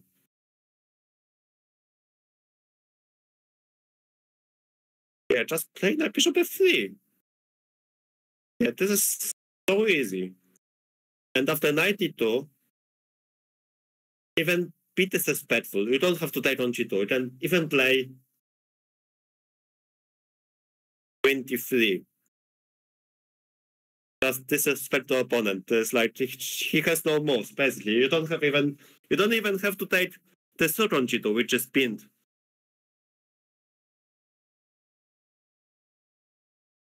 Okay, let's help out. You're right, Matthew.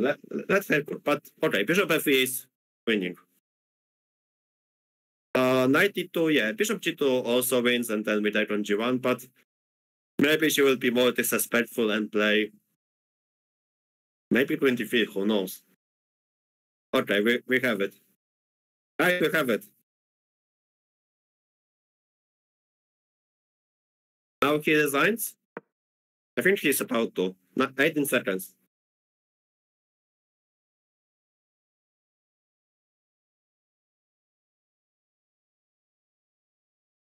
Okay, knight e2 on the board, so we can take on g2, which is winning.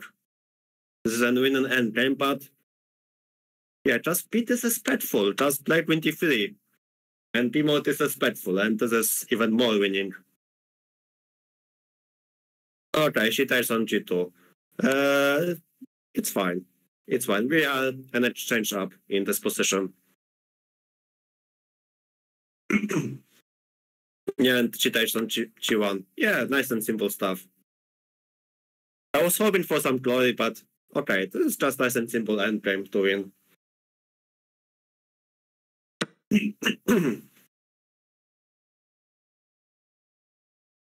Yeah, so now king g1 happened, and yeah, this is just over. Like, I don't see how White can continue playing.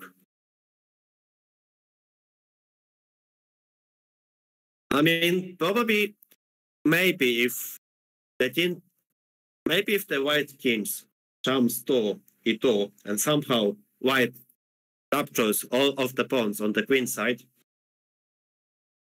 maybe it's still okay for White, but not really. To create and show,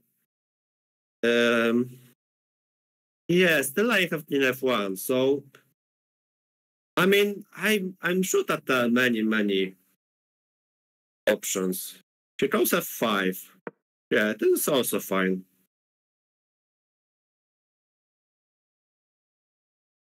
This is also fine. However, I think that White may try some stuff like king f2, not knight c4. No, after knight c4, I play rook c8 and then activate the rook, I think. Maybe not. Yeah, this will still take a while. I feel like she could end this in 5 moves before grabbing the next change on g2. I mean, still, this is winning, but oh my god, what is he doing? Why is he collecting the pieces on Anna-Maja's clock? Come on, it's the third time.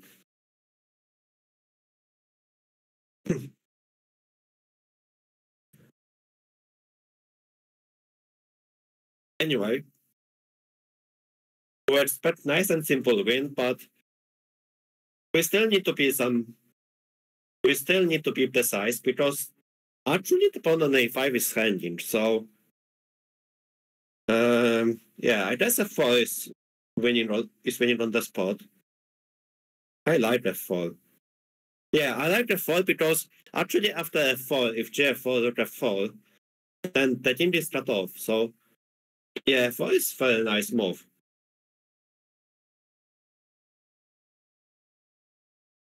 And very technical. Like I really like f4. Yeah, but Archer, you don't go g4 because then black has two passes, and this is obviously winning. So can we see f4 on the board? Nice and simple move. And basically after f4, like this knight has to stay. This knight can never capture any pawns. I really hope to see f4 on the board.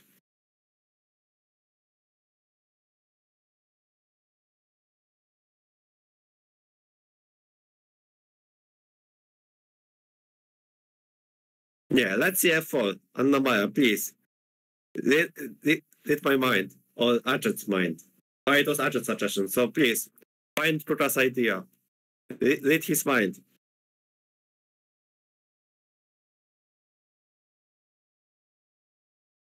I would probably would say it is also winning, but then we have to think about endgame rising after knight a5, rook c3, knight b7, which is still not over. So I think f4 is the most precise move, the most like technical.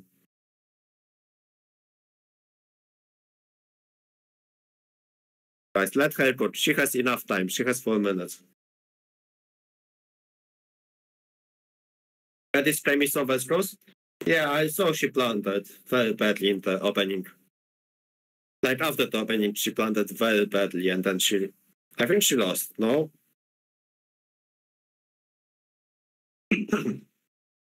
Yeah, this is move number 36. She is reaching for the...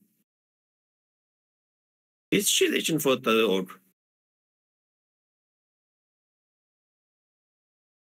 Okay, she's still thinking.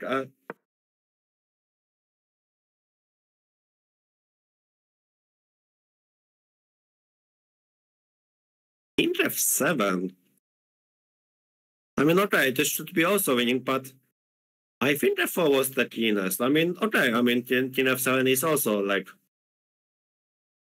not bad because we just improved the king, but yeah, f4 I think was winning on the spot. Thanks the palace for the follow. Thanks a lot.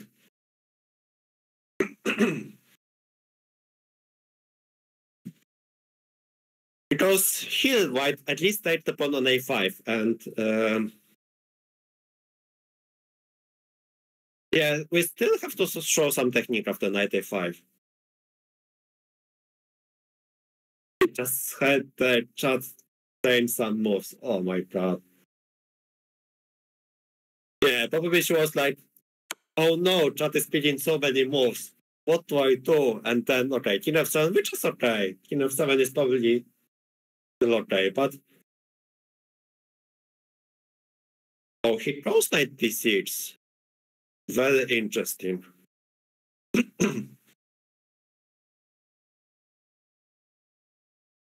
But that's the plan of we go king e6, knight b7, and f4.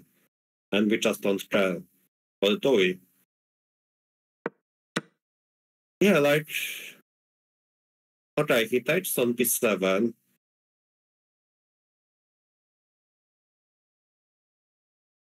Okay, so I think right now f4 should be winning. Or is it? Yeah, I think it is. Because again, after f4, we have the pawn going forward, which is unstoppable.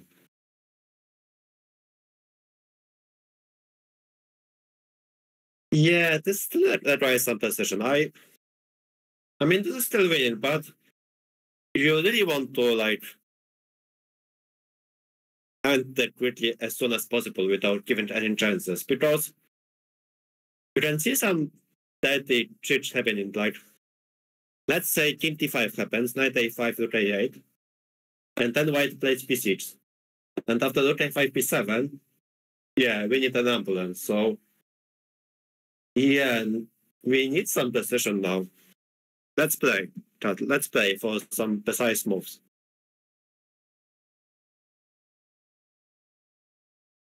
Again, I think still f4 is winning, and probably f4 is the simplest move, because after take rook f4, even after b6 we go king d5, and sorry, after b6 we go e3, and just push the knight. what am I saying? Push the pawn. I'm so nervous. Like, I'm also shaking. And I'm really hoping for Anna-Maja to convert this convincingly. And yeah, this is still like, this requires some precision. I'm not gonna lie. Let's play, chat. She is playing in if wait in d5. Oh, wait. Oh, knight a5. Wait, now what? Guys, this is like why? Why are you? Why are you giving the pawn on the map? Oh no, she is still panicking. Like, or maybe she sees e3. Unless e3 wins, maybe e3 wins on the spot. Maybe it's still okay, but like, why do you have to give the pawns when you had this f4 option?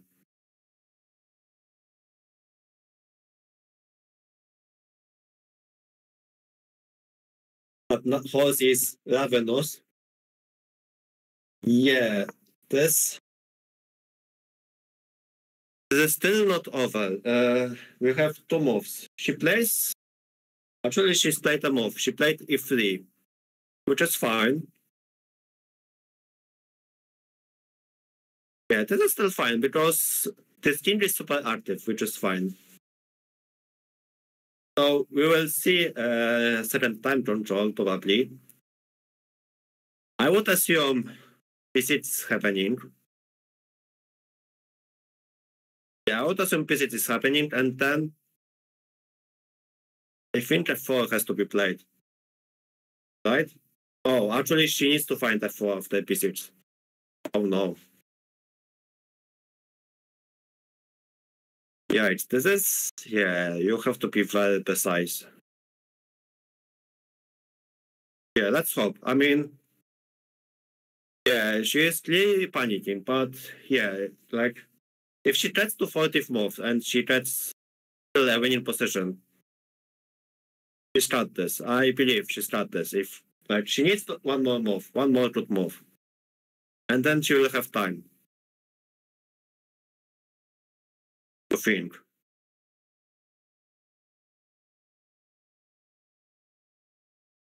So basically, I assume king f1 has to be played.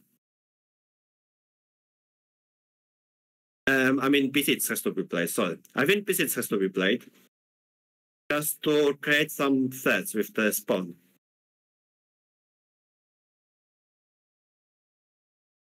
And then, yeah, probably this is when black has to play to find a fall. Okay, we're waiting for the 40 moves. This is, yeah, it's just let's hope that Anna-Maja will put herself together and finds a 4 because a 4 is GG after p6. Thanks for the follow, Maracucha.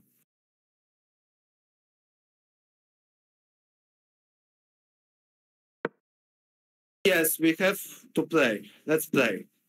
Okay, king f1, I think we can play king e4 now. Yeah, I think this is better. This is actually better because now, yeah, white loses tempo.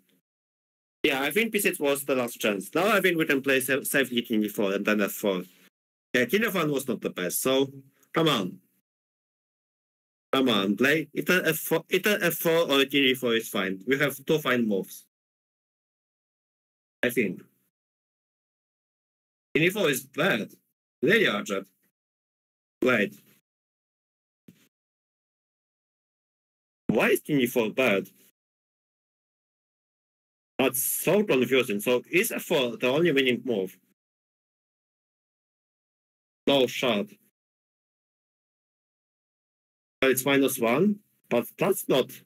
Yeah, f4. Oh, I guess f4, g4, f4, and then k4. She plays this. Nice. Nice. She finds this. Let's go. Wow, that's amazing. That is actually amazing. Let's go. Okay, we have reached time to control. Wait, does it mean I have to stay here till the end? I think I have to. Oh no. I got so much luck, I think. Oh my god, but oh my god, this is actually so intense. In my schedule, I didn't have a schedule today. I have a schedule for tomorrow, so yeah. Probably tomorrow you will have to hop on Archet's commentary.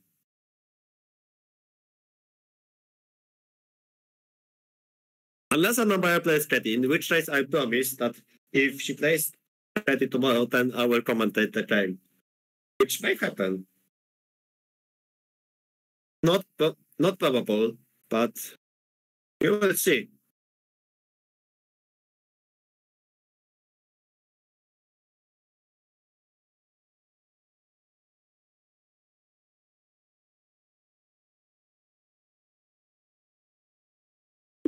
She outsmarted her opponent big time. She did, but still, it's about pink photos until the very last moment. She cannot think like, oh my god, she's winning. She has to be focused until the last moment. Also, thanks for the follow, reflecting me. Thanks a lot.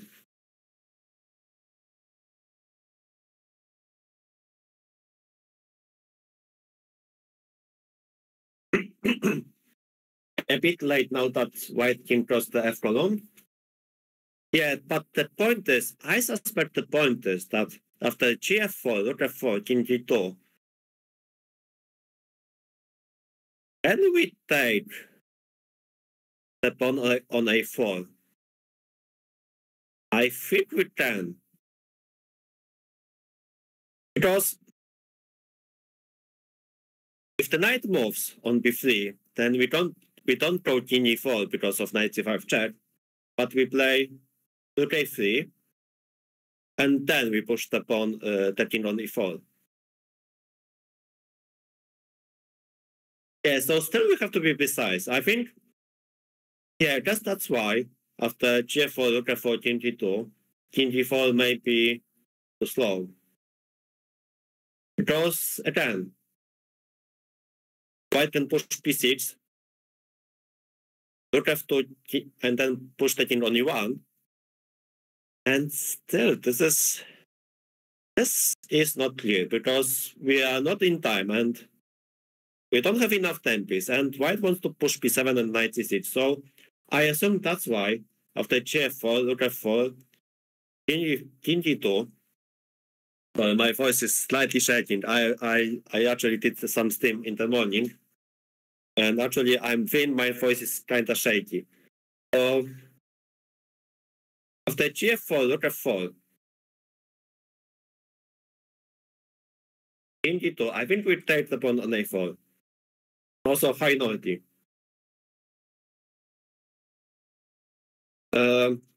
Depending what he does, isn't pawn on g3 winning? I think there's even bigger issue that after instant king g2, we just push the pawn forward. So we play f3, king g3, f2, and win the game.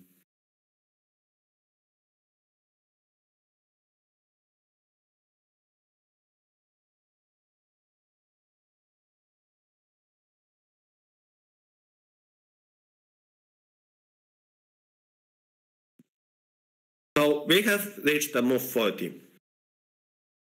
Man, this was actually more intense than not unnecessary, but we are winning, which is very good news because first of all, we have this pawn on e3, which is a huge asset in black forces. So this pawn on e3 is very strong. That's one.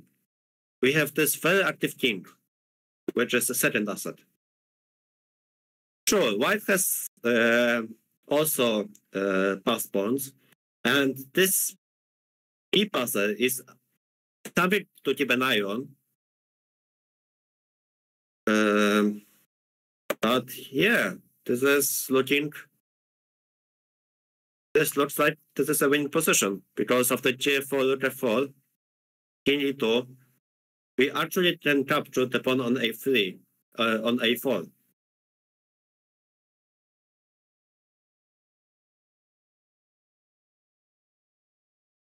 And I assume after grabbing that pawn,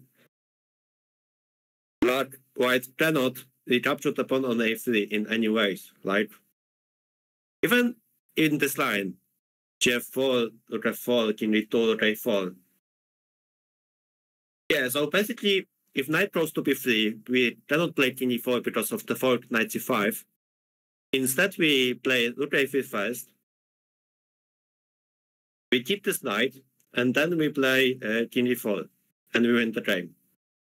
And after rook A4, if white goes knight B7, which is actually very interesting choice, because again King E4 runs into knight C5. But after knight B7, we just go rook A7, and then again the knight has to move to D8, and then we go King E4 and win the game.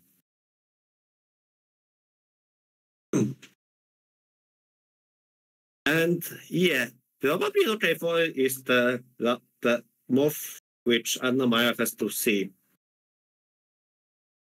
I don't know. Is it the only move? I don't know. Very sadistic way to win.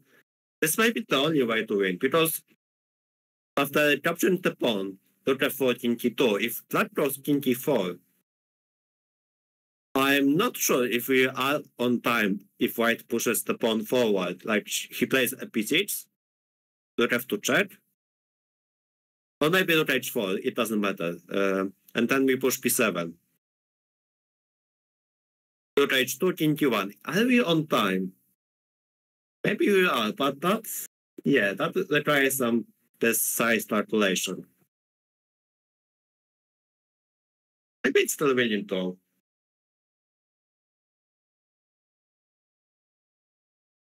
Thanks for the follow, Serhi Tula. Thanks a lot. Statistic is the only way to win. Oh my god.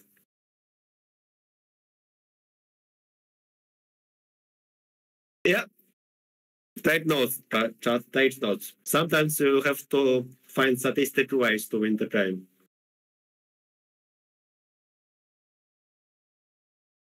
What is the highest OTP player Anna-Maja has beaten? I think she's beaten many 2400 players, hasn't she?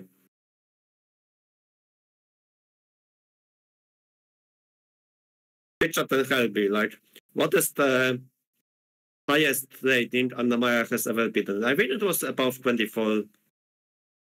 Wasn't it something like 2450 or something? I don't know. I really haven't thought about this.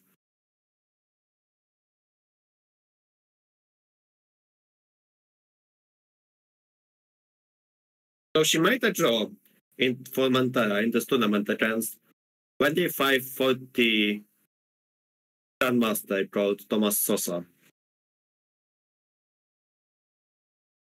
Yeah, he's 2540, right? Or 25, or maybe higher. I actually don't know his rating.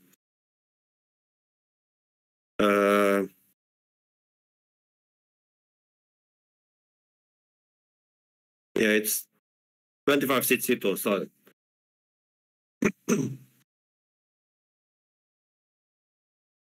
Yeah, so to make a draw against grandmaster with rating 2562, it's a huge achievement for her, for sure. Like, very serious, given the fact that this game she actually played very, very well at the level of WGM. Even better than that. This was actually very good game by her.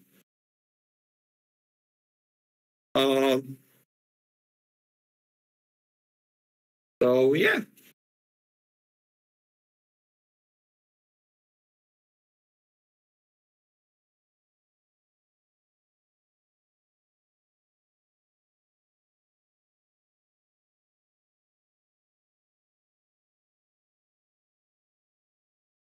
Right, Twitch chat is checking shows.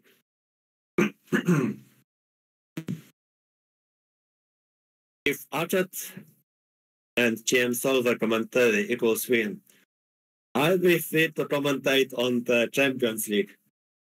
Right, so today there's a match of Real plays against City, right? And what is the second match? I actually forgot. I have forgotten. Is it? Oh, it's Bayern versus Arsenal, right? Yeah. So guys, so we have some football fans in the chat. Let me know who are your favorites to win in today's matches of Champions League. I think I'm cheering for Real to beat City, and I think probably Bayern is a slight favorite against Arsenal because they messed up. Arsenal messed up first match. Okay, cheer for Rafa on the board. I expect King 2 to happen, and then I think Route 4 is the most statistic way. Probably the only way.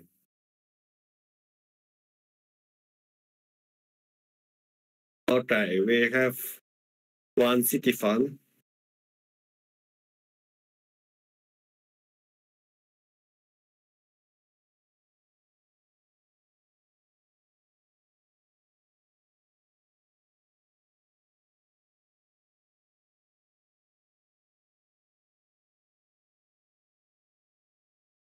Only because Liverpool isn't playing. Yeah, makes sense. Alright, King 2 on the board, so does Anna-Maja see Route 4? She has time. Like, this is the perfect time. Okay, she made this is the perfect time to think. Like, she did exactly what every player should do. Like, leave the board after reaching 40 moves, play the work, then sit back, relax, like, make some, like, stretching up or something, and then make a move. Oh, okay, never mind. She finds this. Wow, okay. She is so sadistic. She sees such a move. Wait, that is not right. Oops. Oh no.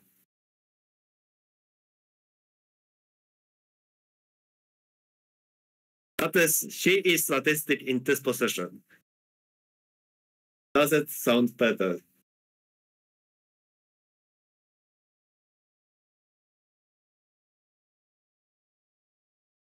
Yeah, she is so evil as some nice and simple emote is suggesting. Yeah, we have this is such a nice emote. No, Leprechaun is so sadistic because she grabs a pawn, and actually it looks like White could try to win the pawn by putting the knight on b3 or on b7, but we have some intermezzo stuff. So basically, after knight b3 or knight b7, we cannot play king e4 because of knight c5 check, which would be very awkward fork.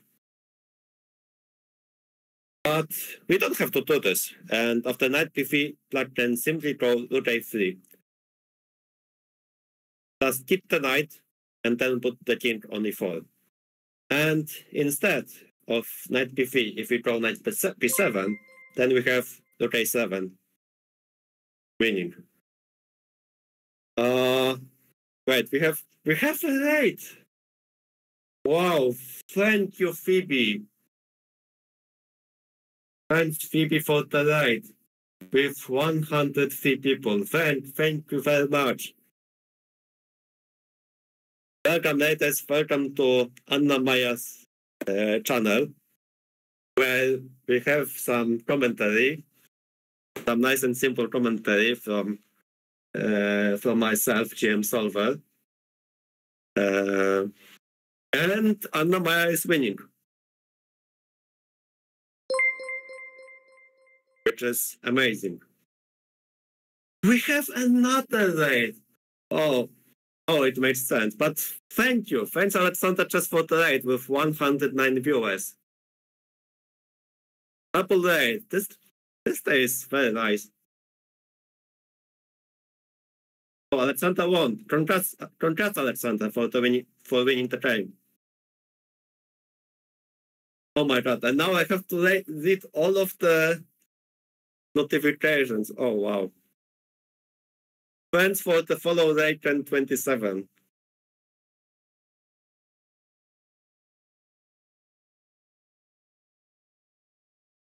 And guys, can we have some shout out in the chat for Phoebe and for Alexander Chess? Bot check.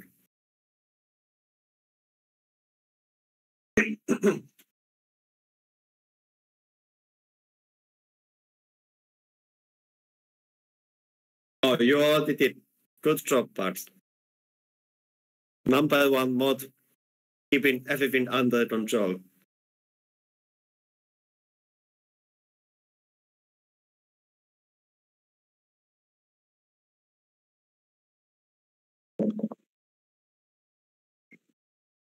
Wait, actually, twice she 31.5 minutes. Oh yeah, because she played Rook A4 instantly.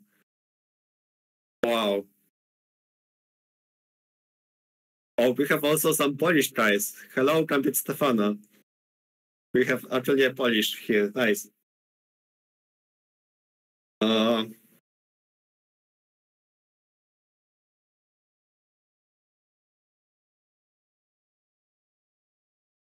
Okay, we have actually a question from past 88.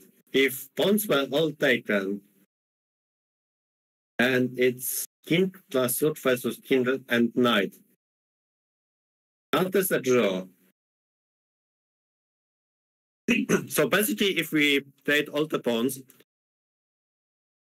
the endgame is usually a draw if the knight is located next to the king.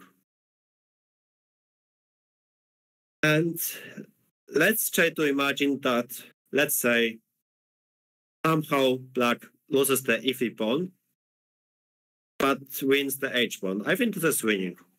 It should be winning, but very complicated win, which we don't have to allow because we simply can keep the iffy pawn.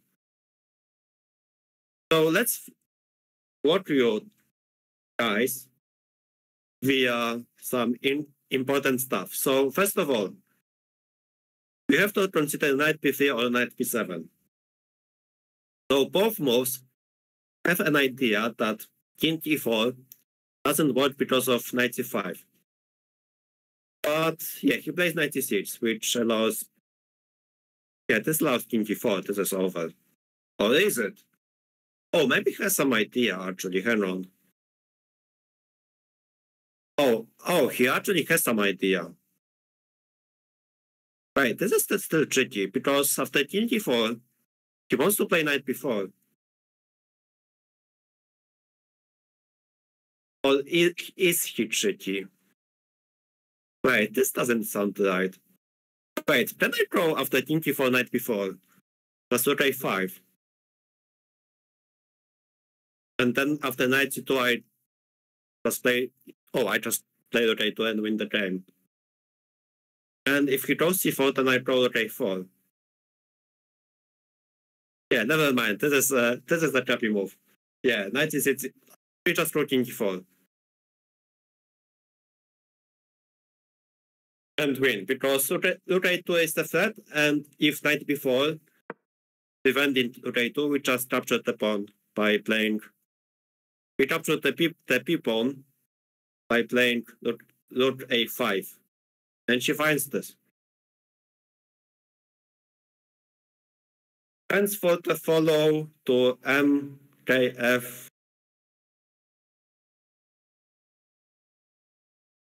So MKDFH. Thanks for the follow.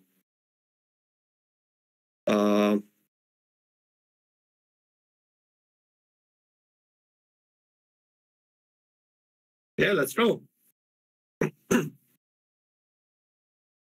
And yeah, it's just over. White has only one move knight before. Or maybe p6.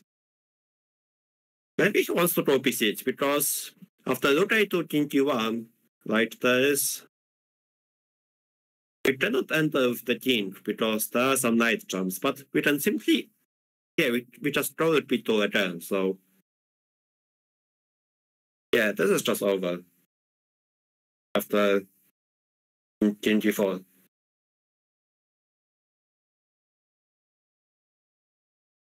So what if knight b4? After knight b4, I just throw rook a5.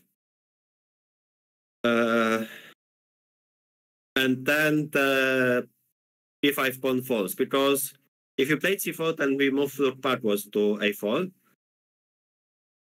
I guess he wants to play knight b4. I would maybe throw b6. I think this is maybe the only chance, but not really, because we go rook a2, king g1, and rook b2.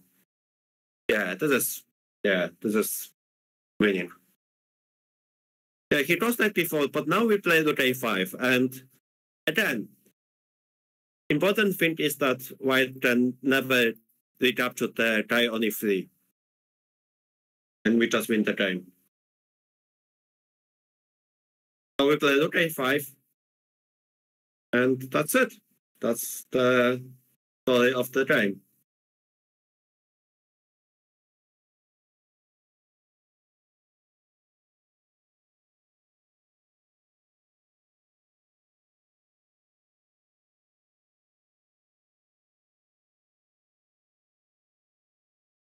And given the fact that Anna-Maja found rook a5, rook a4, like in 20 seconds, I would expect her to find rook a4, rook a5.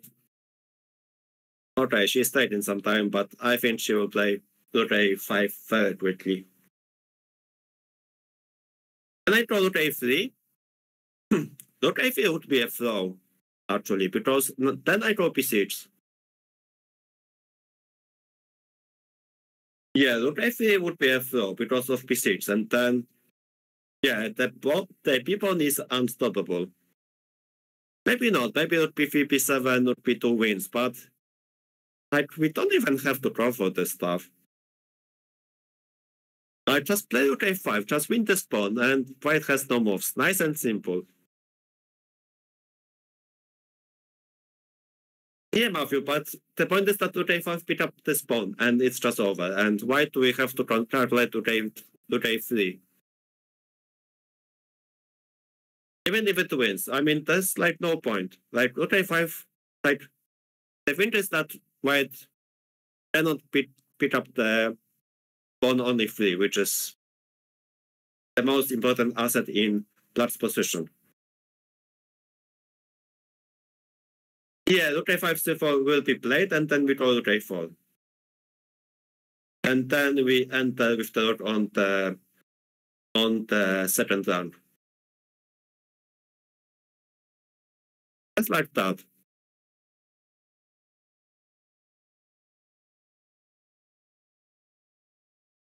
Or we can even trade the c-pawn if like we have plenty of choices.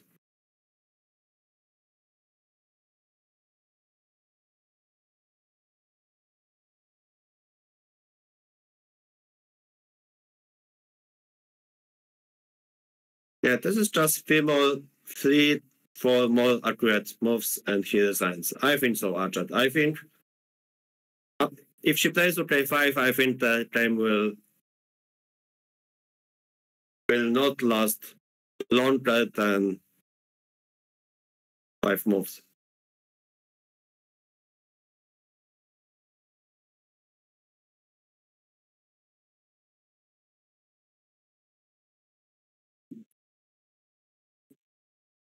Also, I would say I really appreciate for both Twitch and YouTube chat to be very active. Thanks guys a lot. Anna-Maja will appreciate this for sure.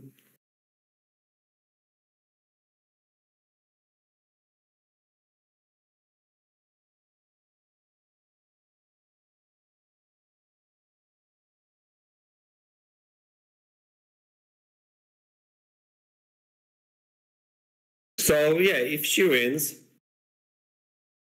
she will earn like how many points will she earn for this win? Like I mean, like 8 or 9. She played to K5. She is it in my mind. Very nice.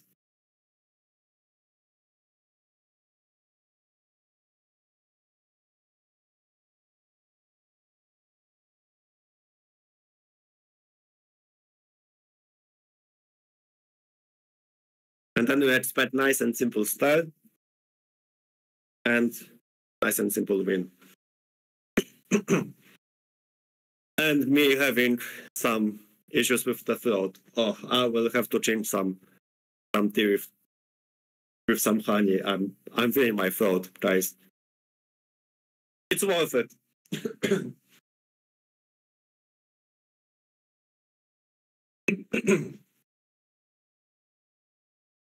Oh, thanks, Dylan. You're welcome.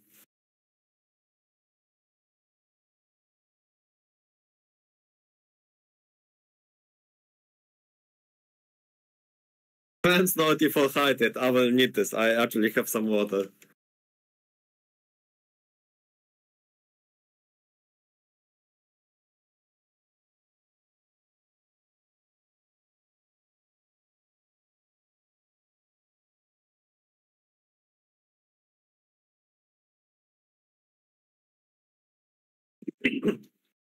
And guys, believe me or not, I don't know how many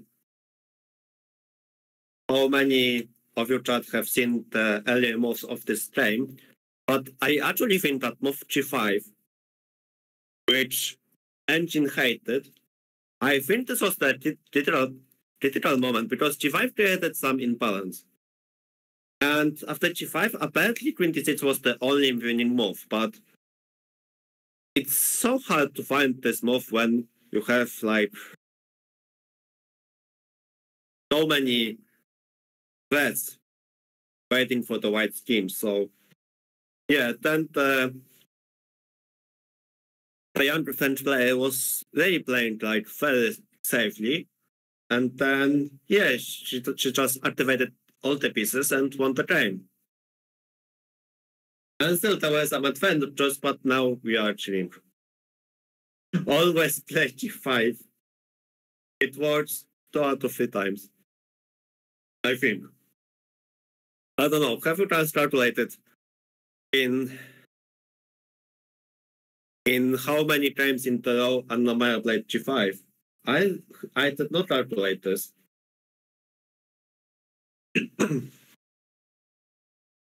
I think she played in 3 times in the row, right? Like, she played G5 in the previous French game, which was awkward. Wait, did she play G5 also against this Chinese player? I don't remember.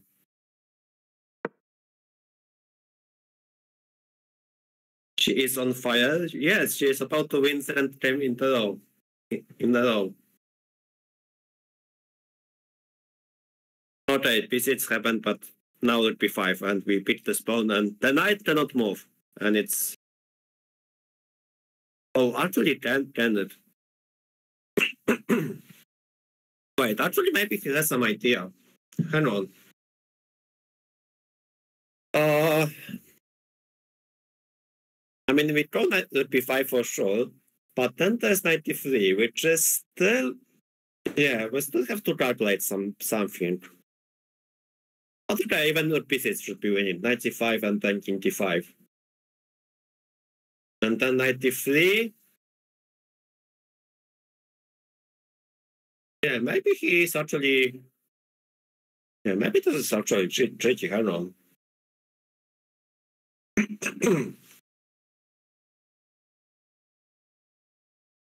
Yeah, actually this is tricky. I missed 93.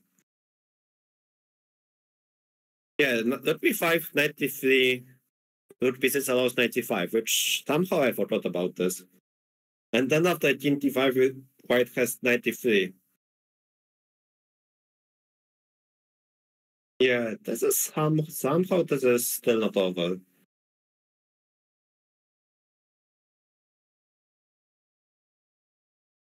Even this should be winning, but yeah, maybe now I understand why Marvel was suggested into day 3, which is, I mean, okay.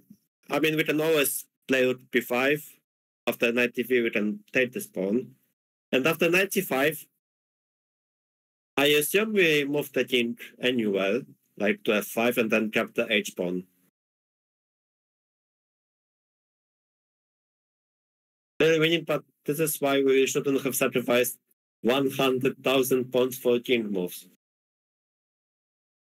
Yeah, I think you're right. Okay, somehow b5, like, somehow this is still not over.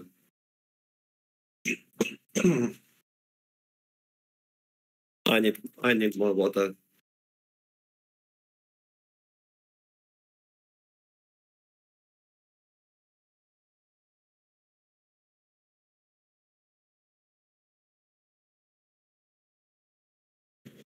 Yeah, 95, king d5, 93, rook b3. Yeah, maybe this is also okay.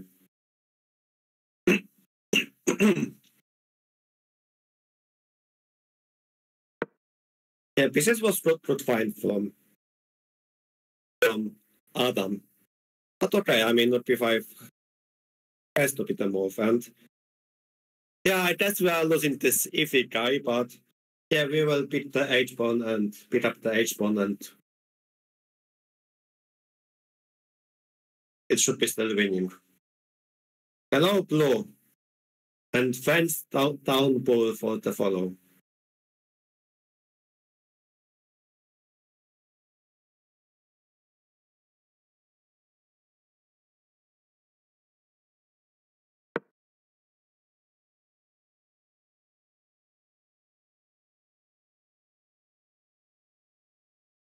Yeah, so 93 happened. And we actually saved the pawn on e3. Not really. Because after rook h5, white pushes the pawn on b7. And after rook h2, king f1 is an issue. No issue. No, it's actually the big issue.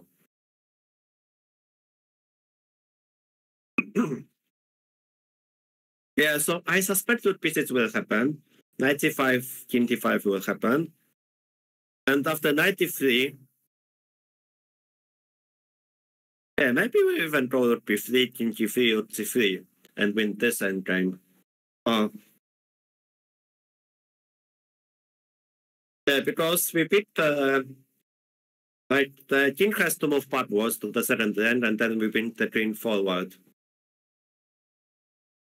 Or just win the h pawn. Yeah, so this is obviously winning.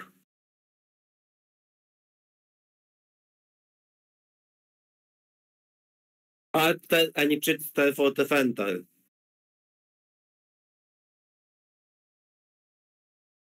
Maybe if you are low on time and plan some knight forge, but this is not happening.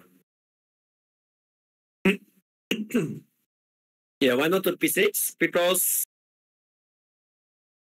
we lost the iffy pawn, but still this is winning. This should be winning.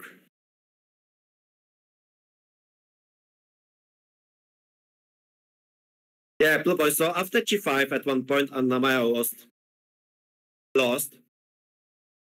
So apparently there was like +2 for her opponent, but it was very complicated stuff to find.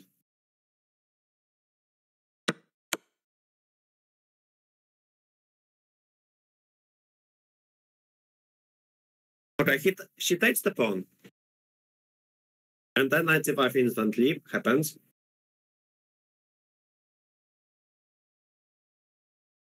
So I think king d5 will happen. Actually, my voice is very, very shaky.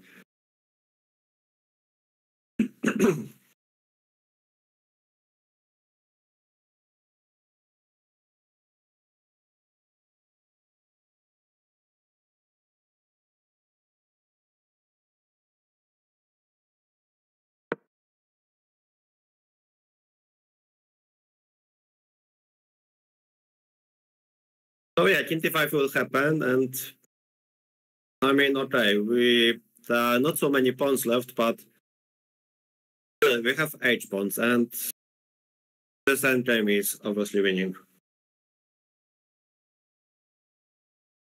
But we will sit, like, we may sit here for, like, another, like, might be extra hour. Yeah, I would assume that we'll have to sit, like, extra hour to, like, to confide, for Anna-Maja to confide the endgame.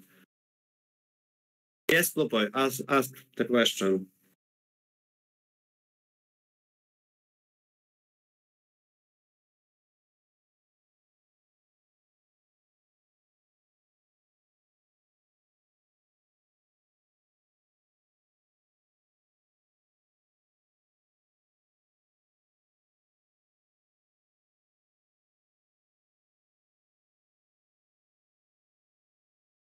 And Anna Winters versus Magnus.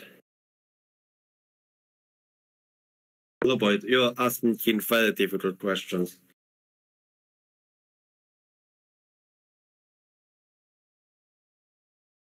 Against me, she would win this for sure. Against Magnus? Probably.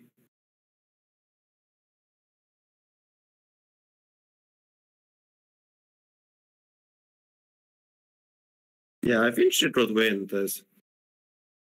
Or maybe Magnus. No, Magnus would not resign. Magnus would try to find some fortresses with Knight versus Rook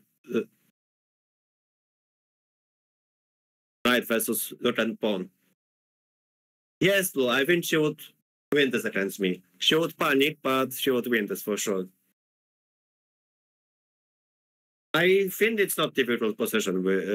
I think it's not very difficult position to confide.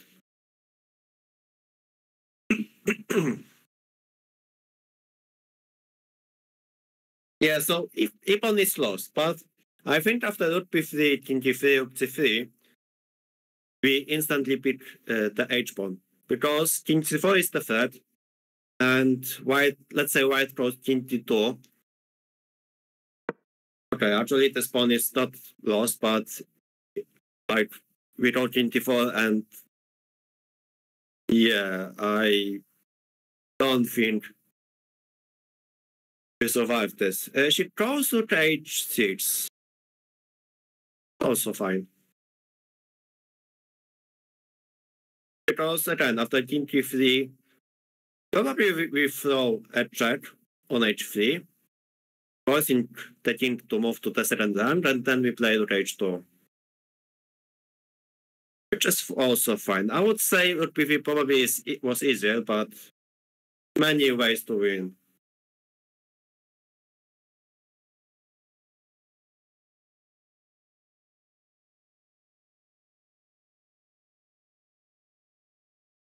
But obviously, like,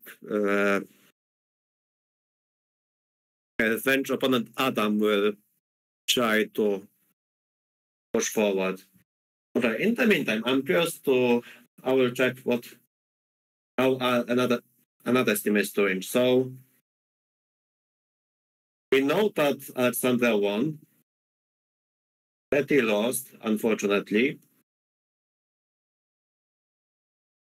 Andrea Potters has defeated the old man from Austria, who also lost against Betty and Anna-Maja as well. Alexander Potters is losing against RJ Svensson. He's actually beating some female, which is crazy. And then, and then Jules, she is losing against Anishka. Yeah, actually, Jules has had some crazy prep in the Dragon defense, which was like, she played like, there was like one move 95, which she played instantly, sacrificing the queen. And she had very promising position, and then, but now she is lost, which is unfortunate. Like, you made such a nice preparation. You play 95, sacrificing the queen, which is a prep. Aye, aye, aye. Okay, anyway, HV on the board. Oh. I mean, if you want to be sadistic, grab the lord, push it to H4. If you want to be sadistic, play it to H4. Don't take the pawn because knight F4 and it's a draw, but just be sadistic, play rook H4 or king G4 works as well.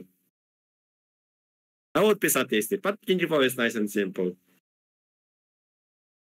Okay, he will give a check and then we play king F5.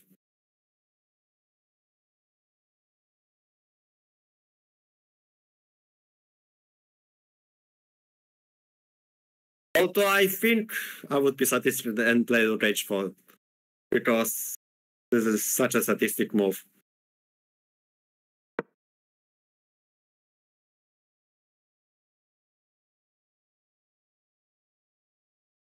Alright, she goes king F5. It's fine.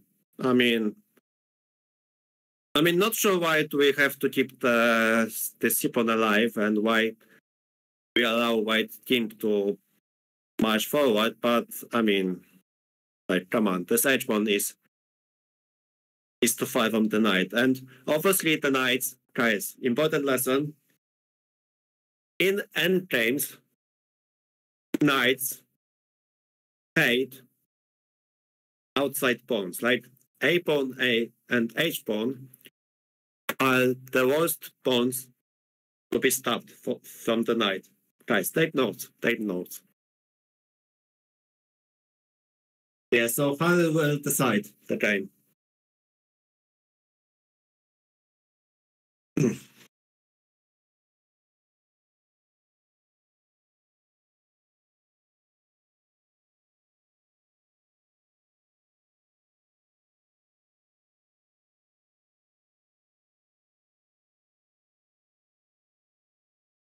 That is like the favorite position when you have pawn on h3 and knight on g2. Like, and then you have king on e2. And let's say king on a8. And white plays king f2 and black plays h2. This is like such a standard theme in this type of endgames.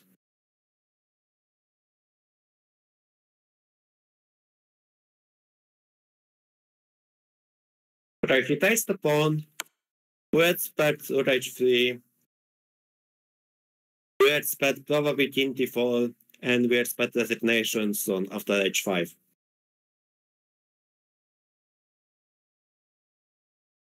Probably the only chance for white would be if they somehow cut the endgame c7 pawn versus queen, which is very, very unlikely, and probably you guys are like, what this guy is talking about? Like, this pawn is so far, like, no, he will not design, but okay, he will play king d4, but just pro h5 and push the pawn. Yeah, just don't think, just push h5 and then c4 and then even play rook h1 and well, maybe h4 works as well. Just h5, c4, h4, nice and simple, push the pawn and win. There we go. Yeah, we expect this game to end. Like, I think this game will not last longer than 10 moves. Okay, and then yeah, c4 happened, and then we see h4 and we win.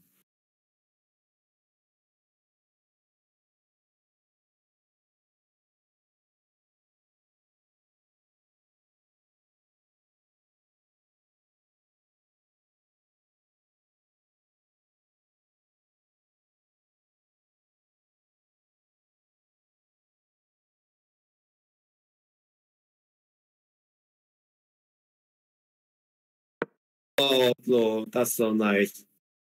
I think my sleep will be fixed as well.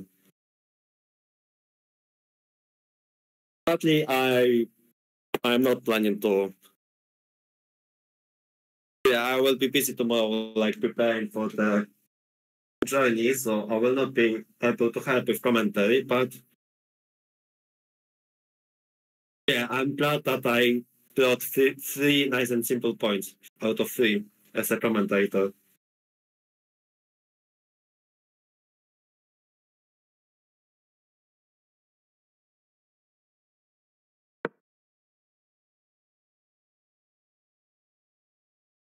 And yeah, to be fair, this game was like, this game is about to end, but actually I'm impressed by how Anna-Maja played this. I mean, it was not that bad game. She was bluffing, obviously. She played this ultra aggressive G5 idea, but she just played aggressive moves and it worked. Like, it really worked. She put her younger opponent under pressure and it was enough. By the way, Rook H1 also works, blue. There's no knight G3 because HG3. Yeah, but I think Rook F3 is the easiest.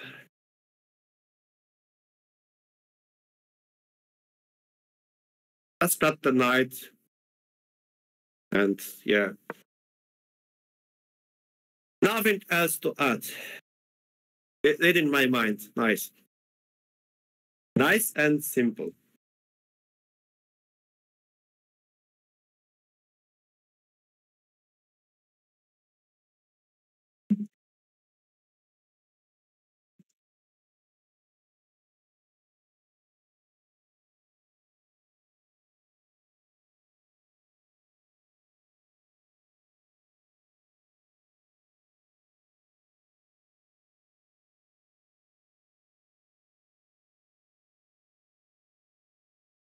Yes, and we are awaiting designation of the 92 F2.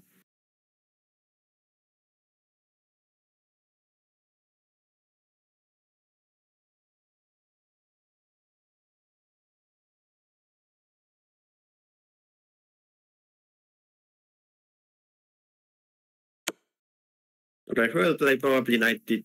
Okay, he goes 96, but it's really not very important what happens. I mean,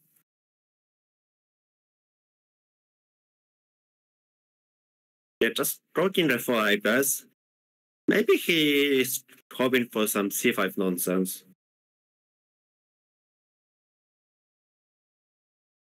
I guess.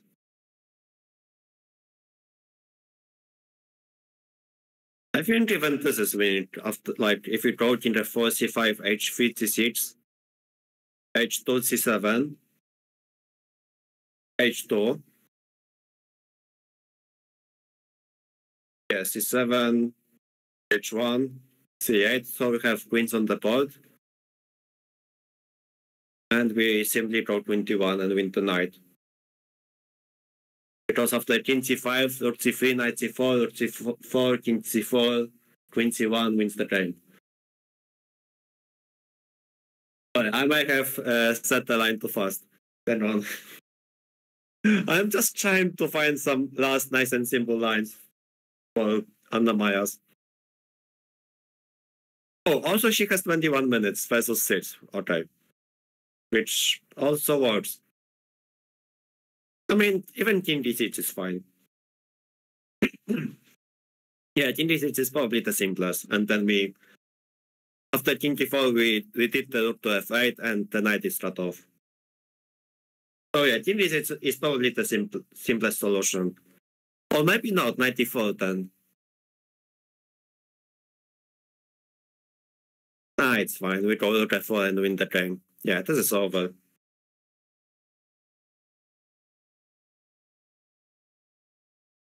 Yes, Archet, this is what I said. Also, I missed some follow, I think. Thanks for the follow. Let Carl, thanks a lot.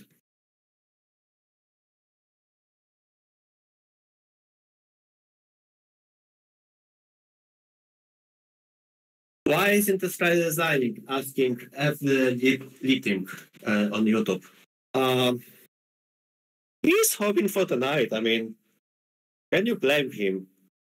He's hoping for the Sipon and for the night. I mean, obviously this is over, but like you can hope for some random stuff to happen, like some, I don't know, some mobile phone turning on by accident or some earthquake, maybe? No, we don't wish for earthquake for that. That would be awkward, actually. He's hoping she disconnects. Oh my god. No mouse sleep. No mouse sleep, guys. No mouse sleep.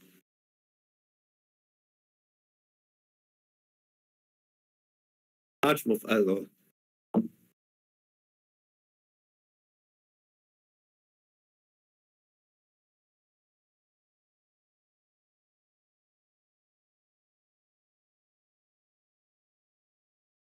Yes, Dorothy. I assume that every king move is winning in this position.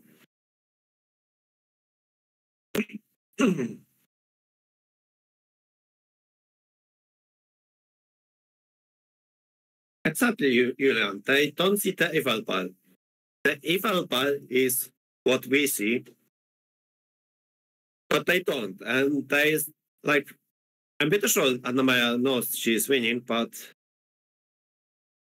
still, like you have to find precise moves. Like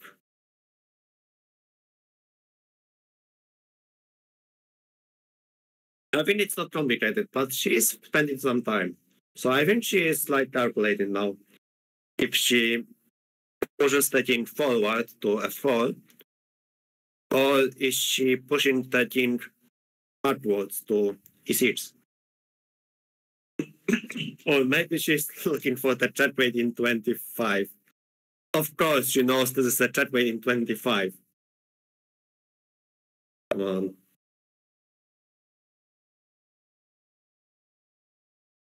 You know, there was like this old habit, like in 19th century, I read the books that when there were two gentlemen playing the chess game, then they had this interesting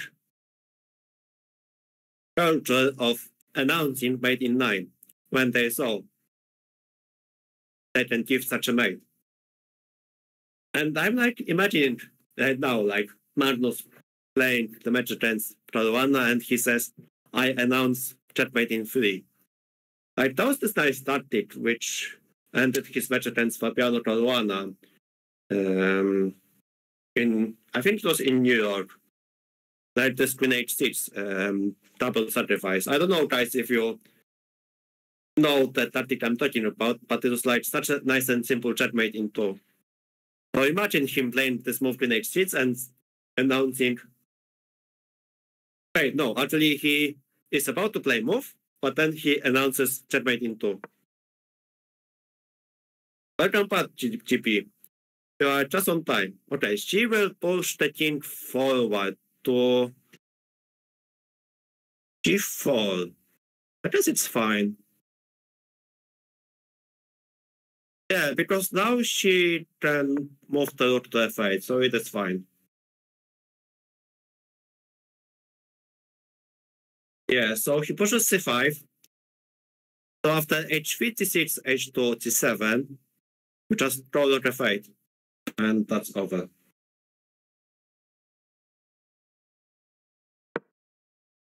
The pawn is stopped, and the h-pawn is unstoppable. Okay, he pushes c6, but I expect h2, c7, and rook f8.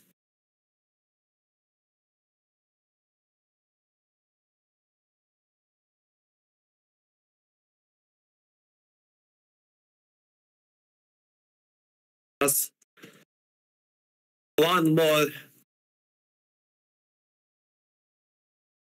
more glance at the position. Just Anna-Maja is making sure that the line she calculated wins, and she will play h2.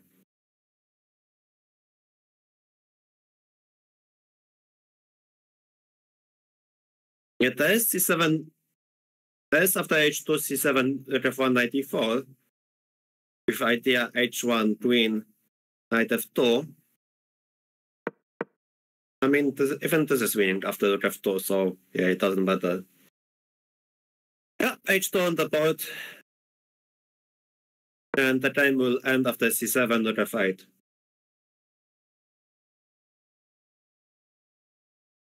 Or maybe he will play move like knight e4 and then he will resign after any move.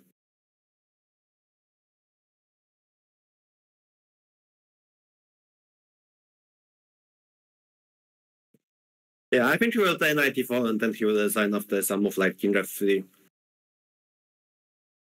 So, very, very nice game. Okay, let's just watch it. We don't need my commentary for watching this last moment. Okay, knight e4 on the board. And we expect king f3.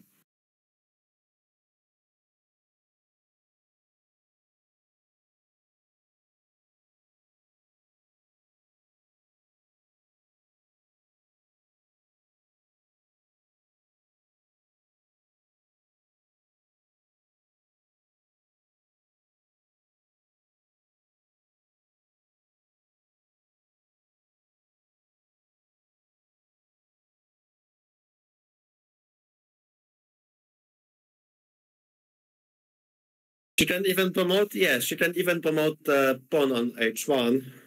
And after knight f2, right, she can. Yeah, she can even promote the queen, because if knight f2, knight f2, then we are an extra lord. But, I mean, oh, she plays king f4, okay, this is also fine, because after knight f2, king f3 wins. So, yeah, now we will see resignation.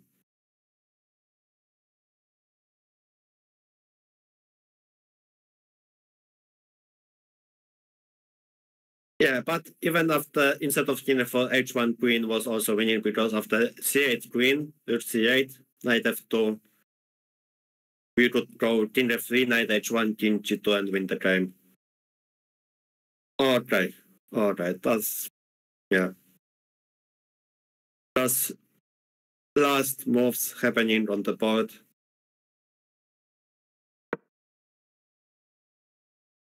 So will she be statistic by taking the last pawn, or will she play just king f3? Rook c8 would be statistic, but no, she's fine for king f3.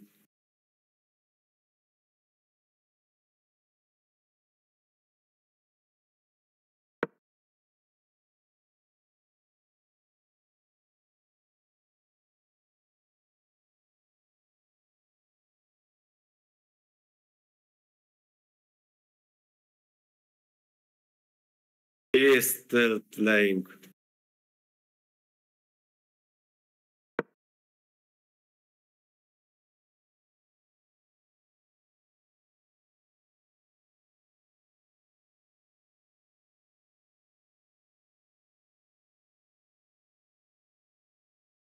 I mean, you cannot blame him because he really wanted to win this game. Alright, and we have this.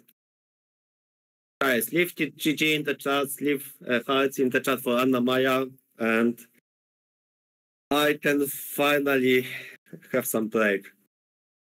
Such a long, intense time, but deserved win by Anna-Maja. So put a pressure on her French opponent, and he collapsed. Like, he simply collapsed. And she played very aggressive game, which was, I mean, very good, very well played, very well played. And we will hear from her very soon. So thanks guys for listening to me. 5 hours of commentating in total from Arjet and from me, but it was worth it.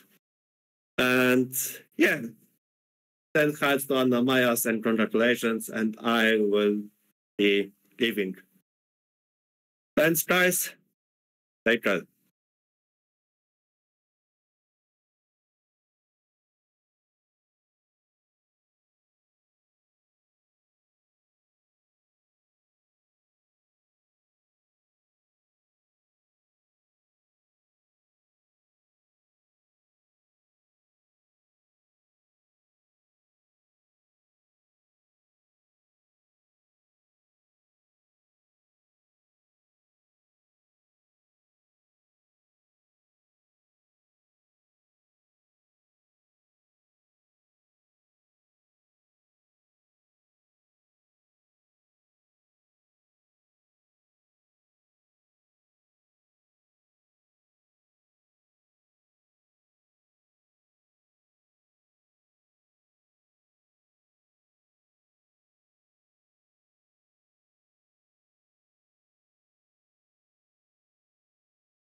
Hi, chat. Oh my god, what a game. I almost thought I was throwing. I almost thought but I wasn't even upset because I was not going to lose. I don't know if G5 was good though. I sat there like, am I happy about G5 or is this like a losing move? Let me open the chat. Oh, yay! Oh, I'm so happy, guys. I'm so happy. I'm melting again. Oh shoot! I'm so sorry. Yay! Oh, I can actually see it now.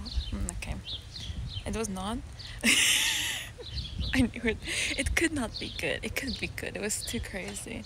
But yeah, once he played Knight G1, I was like, oh, okay, there's something going on here. You can't play Knight G1 there. Oof. That was a terrible opening, wasn't it?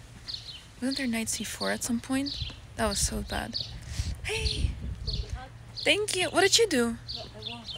Nice! Let's go!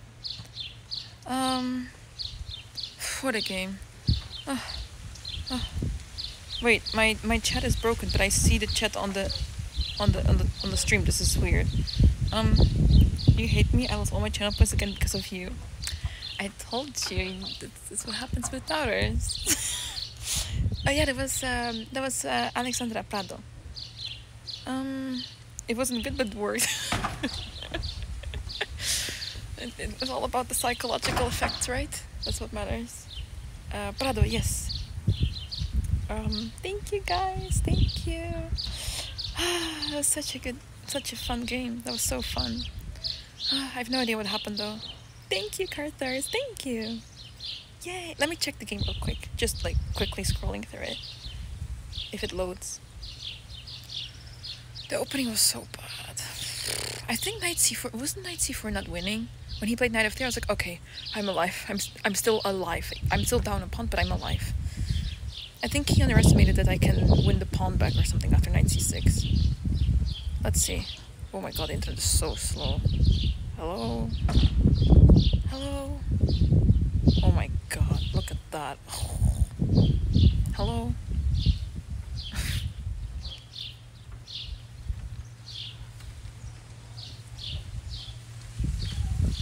It's just not loading. It's not moving. Hello? Bad service. Bad internet. Okay, I give up.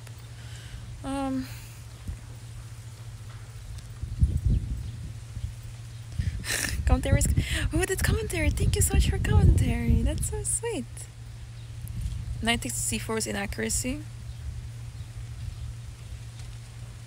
Yeah, it was so tempting. I could not leave the bishop there. But I did see the problems with it, yeah. Well, I saw Queen D4 too late. I was like, oh. Now we have to fight for something. Thank you, Pew Pew. Hey, Rabbit, this is me. Hello.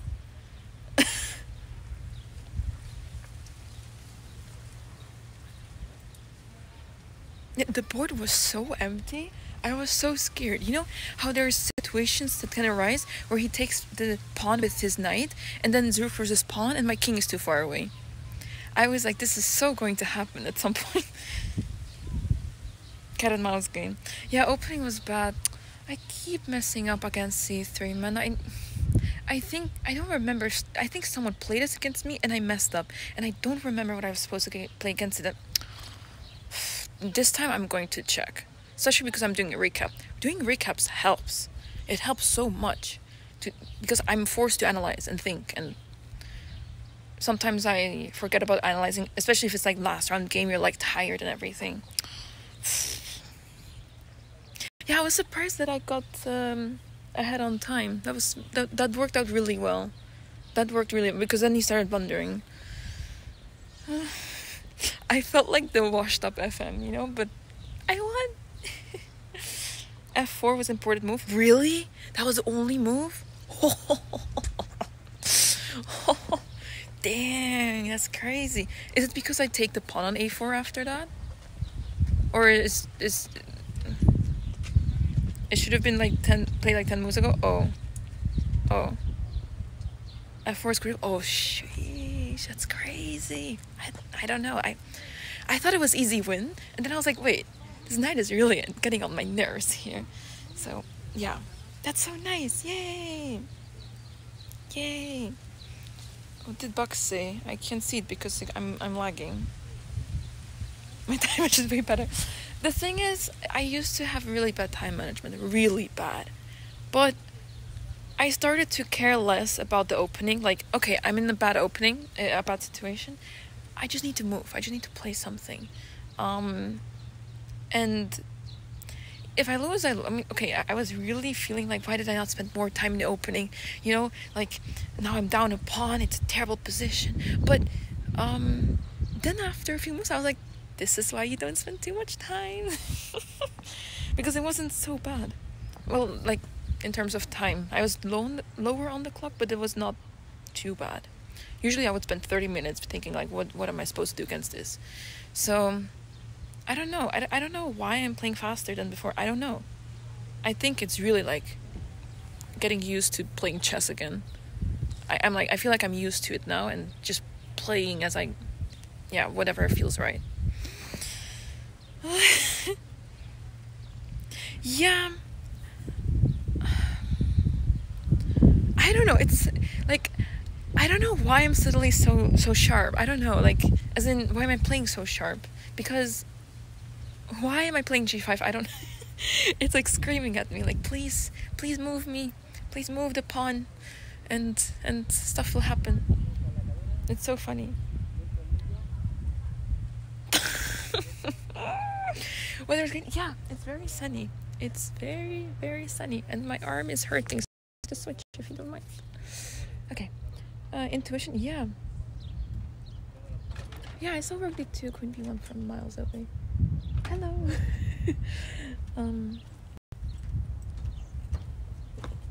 Yeah. I looked in the camera and I felt so weird, and my opponent looked at me like, what is she doing? I felt like so weird.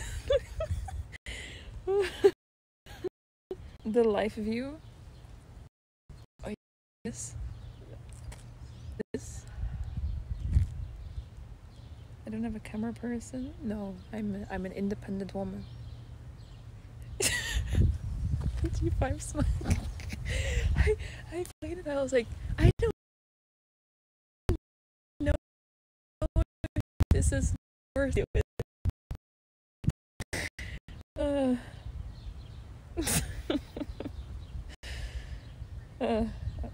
Have you had anyone give you your arm a smack like a leader hand? No, not. Oh, that glitch.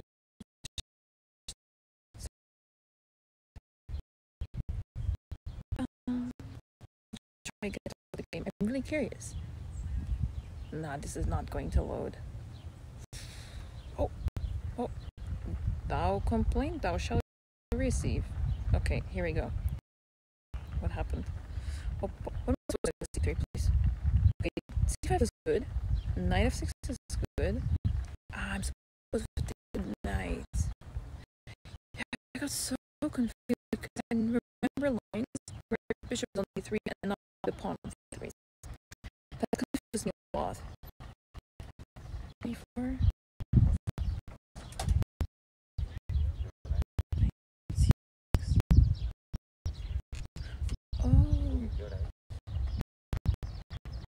It wasn't so bad at all. Wait, I did so well in the opening. Wait. You guys are the opening was bad. My bad. Okay, the opening was great. Okay, guys, I can't trust you guys. I can't trust you. Move 12 is not opening anymore. That's middle game. Oh my god. Okay, so knight takes c4 was not good. Fair. Oh my god. The opening was good. What the? Okay, the g5 was only plus 1.2. Okay.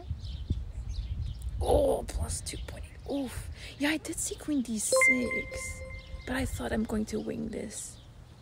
I thought it was like magic was going to happen there, but it was h5. Yeah, here I was feeling confident after a5. G4. Ugh, that's a weird move. -6.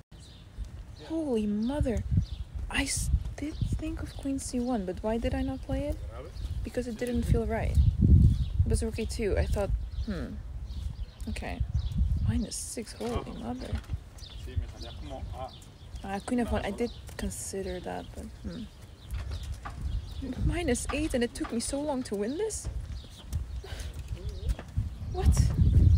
Oh, I should have played f4 earlier. Oh yeah, that makes so much sense. Oh my god, Anna. Okay. I thought it was such an easy win. Okay, so f4 was only... okay. Wait, so any other move is not so good. Okay. Okay, so this is winning all the... Okay, I'm back, chat. I'm back. It's so weird to look at the game and afterwards. It's so weird. Oh, hey! Jules just left. I can't say thank you, but thank you for the raid. Thank you.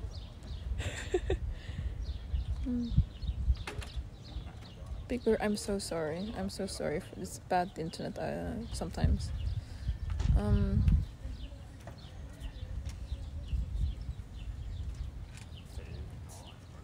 Yeah, I missed his move, man. I thought he just takes on a5. I play rook a8, take on a4, and that's it. But then he plays knight d6 or whatever the move was, and I'm like, oh shoot. Yeah, that's bad. I didn't even think of playing f4. I was like, I can just like move my king and rook forward.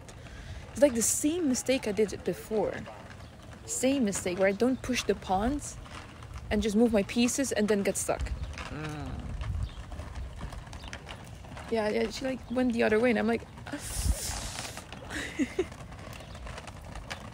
It's very entertaining game. Thank you. It was really fun, yeah. It was really fun. The funniest part was that during the game, so after move 40, I really had to go to the bathroom. And the bathroom is like all the way there. Like you have to go all the way that side. Towards the like lobby basically of the hotel. And first of all, I've never been to the toilet so far because I'm trying to avoid it. It's a bit difficult, to run to the bathroom like this. And second of all, I was Katy was streaming and I like walked past her. So I was on the screen.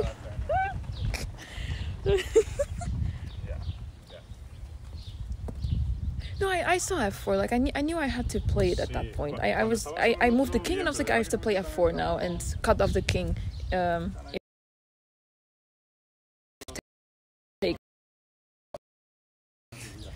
Yeah, I haven't really had the need. I go to the bathroom just before I go to the game, and then I just didn't really feel like going to the bathroom anymore during the games. But today I had to, and yeah.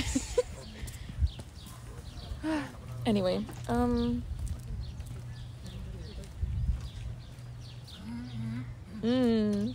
right, Carthage.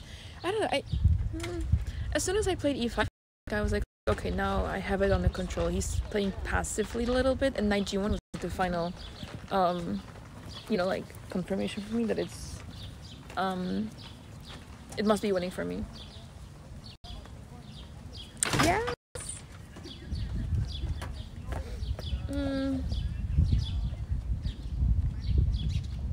Anyway, I'm going to end this stream, guys. Tired. After the winning position, I was like, okay, drop the tiredness. I was still struggling a little bit, but yeah. I'm going to. What's the time? Oh, it's dinner time. A recap first. Okay, I'll just go to my room first. How about that? I'll just go to my room first and think. But yeah, thank you so much for watching, guys. Thanks for the support. I'm so happy because this game was going to be like determining whether I have a decent tournament. Like, okay, there's still 2 rounds to go, right? But by winning this game, I at least don't have a bad tournament. Like, if I lost this game, then I'm not so sure anymore, you know, if I'm like happy and stuff, and it's tough. But with this win, I'm certain that it's not a bad tournament.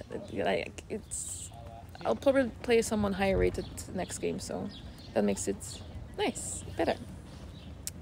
But yeah, I'm going so much for watching. Thanks so much for the support. It's so nice to see you guys in chat. Like, it's so sweet. It's so nice. And I lost internet on my other phone, so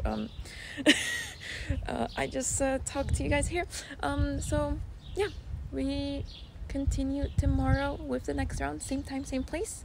Recap of the rounds are coming up very soon, so stay tuned for those. If you haven't seen them already, well, make sure to watch them. But yeah, have a great day, guys. Take care, and I'll see you tomorrow again.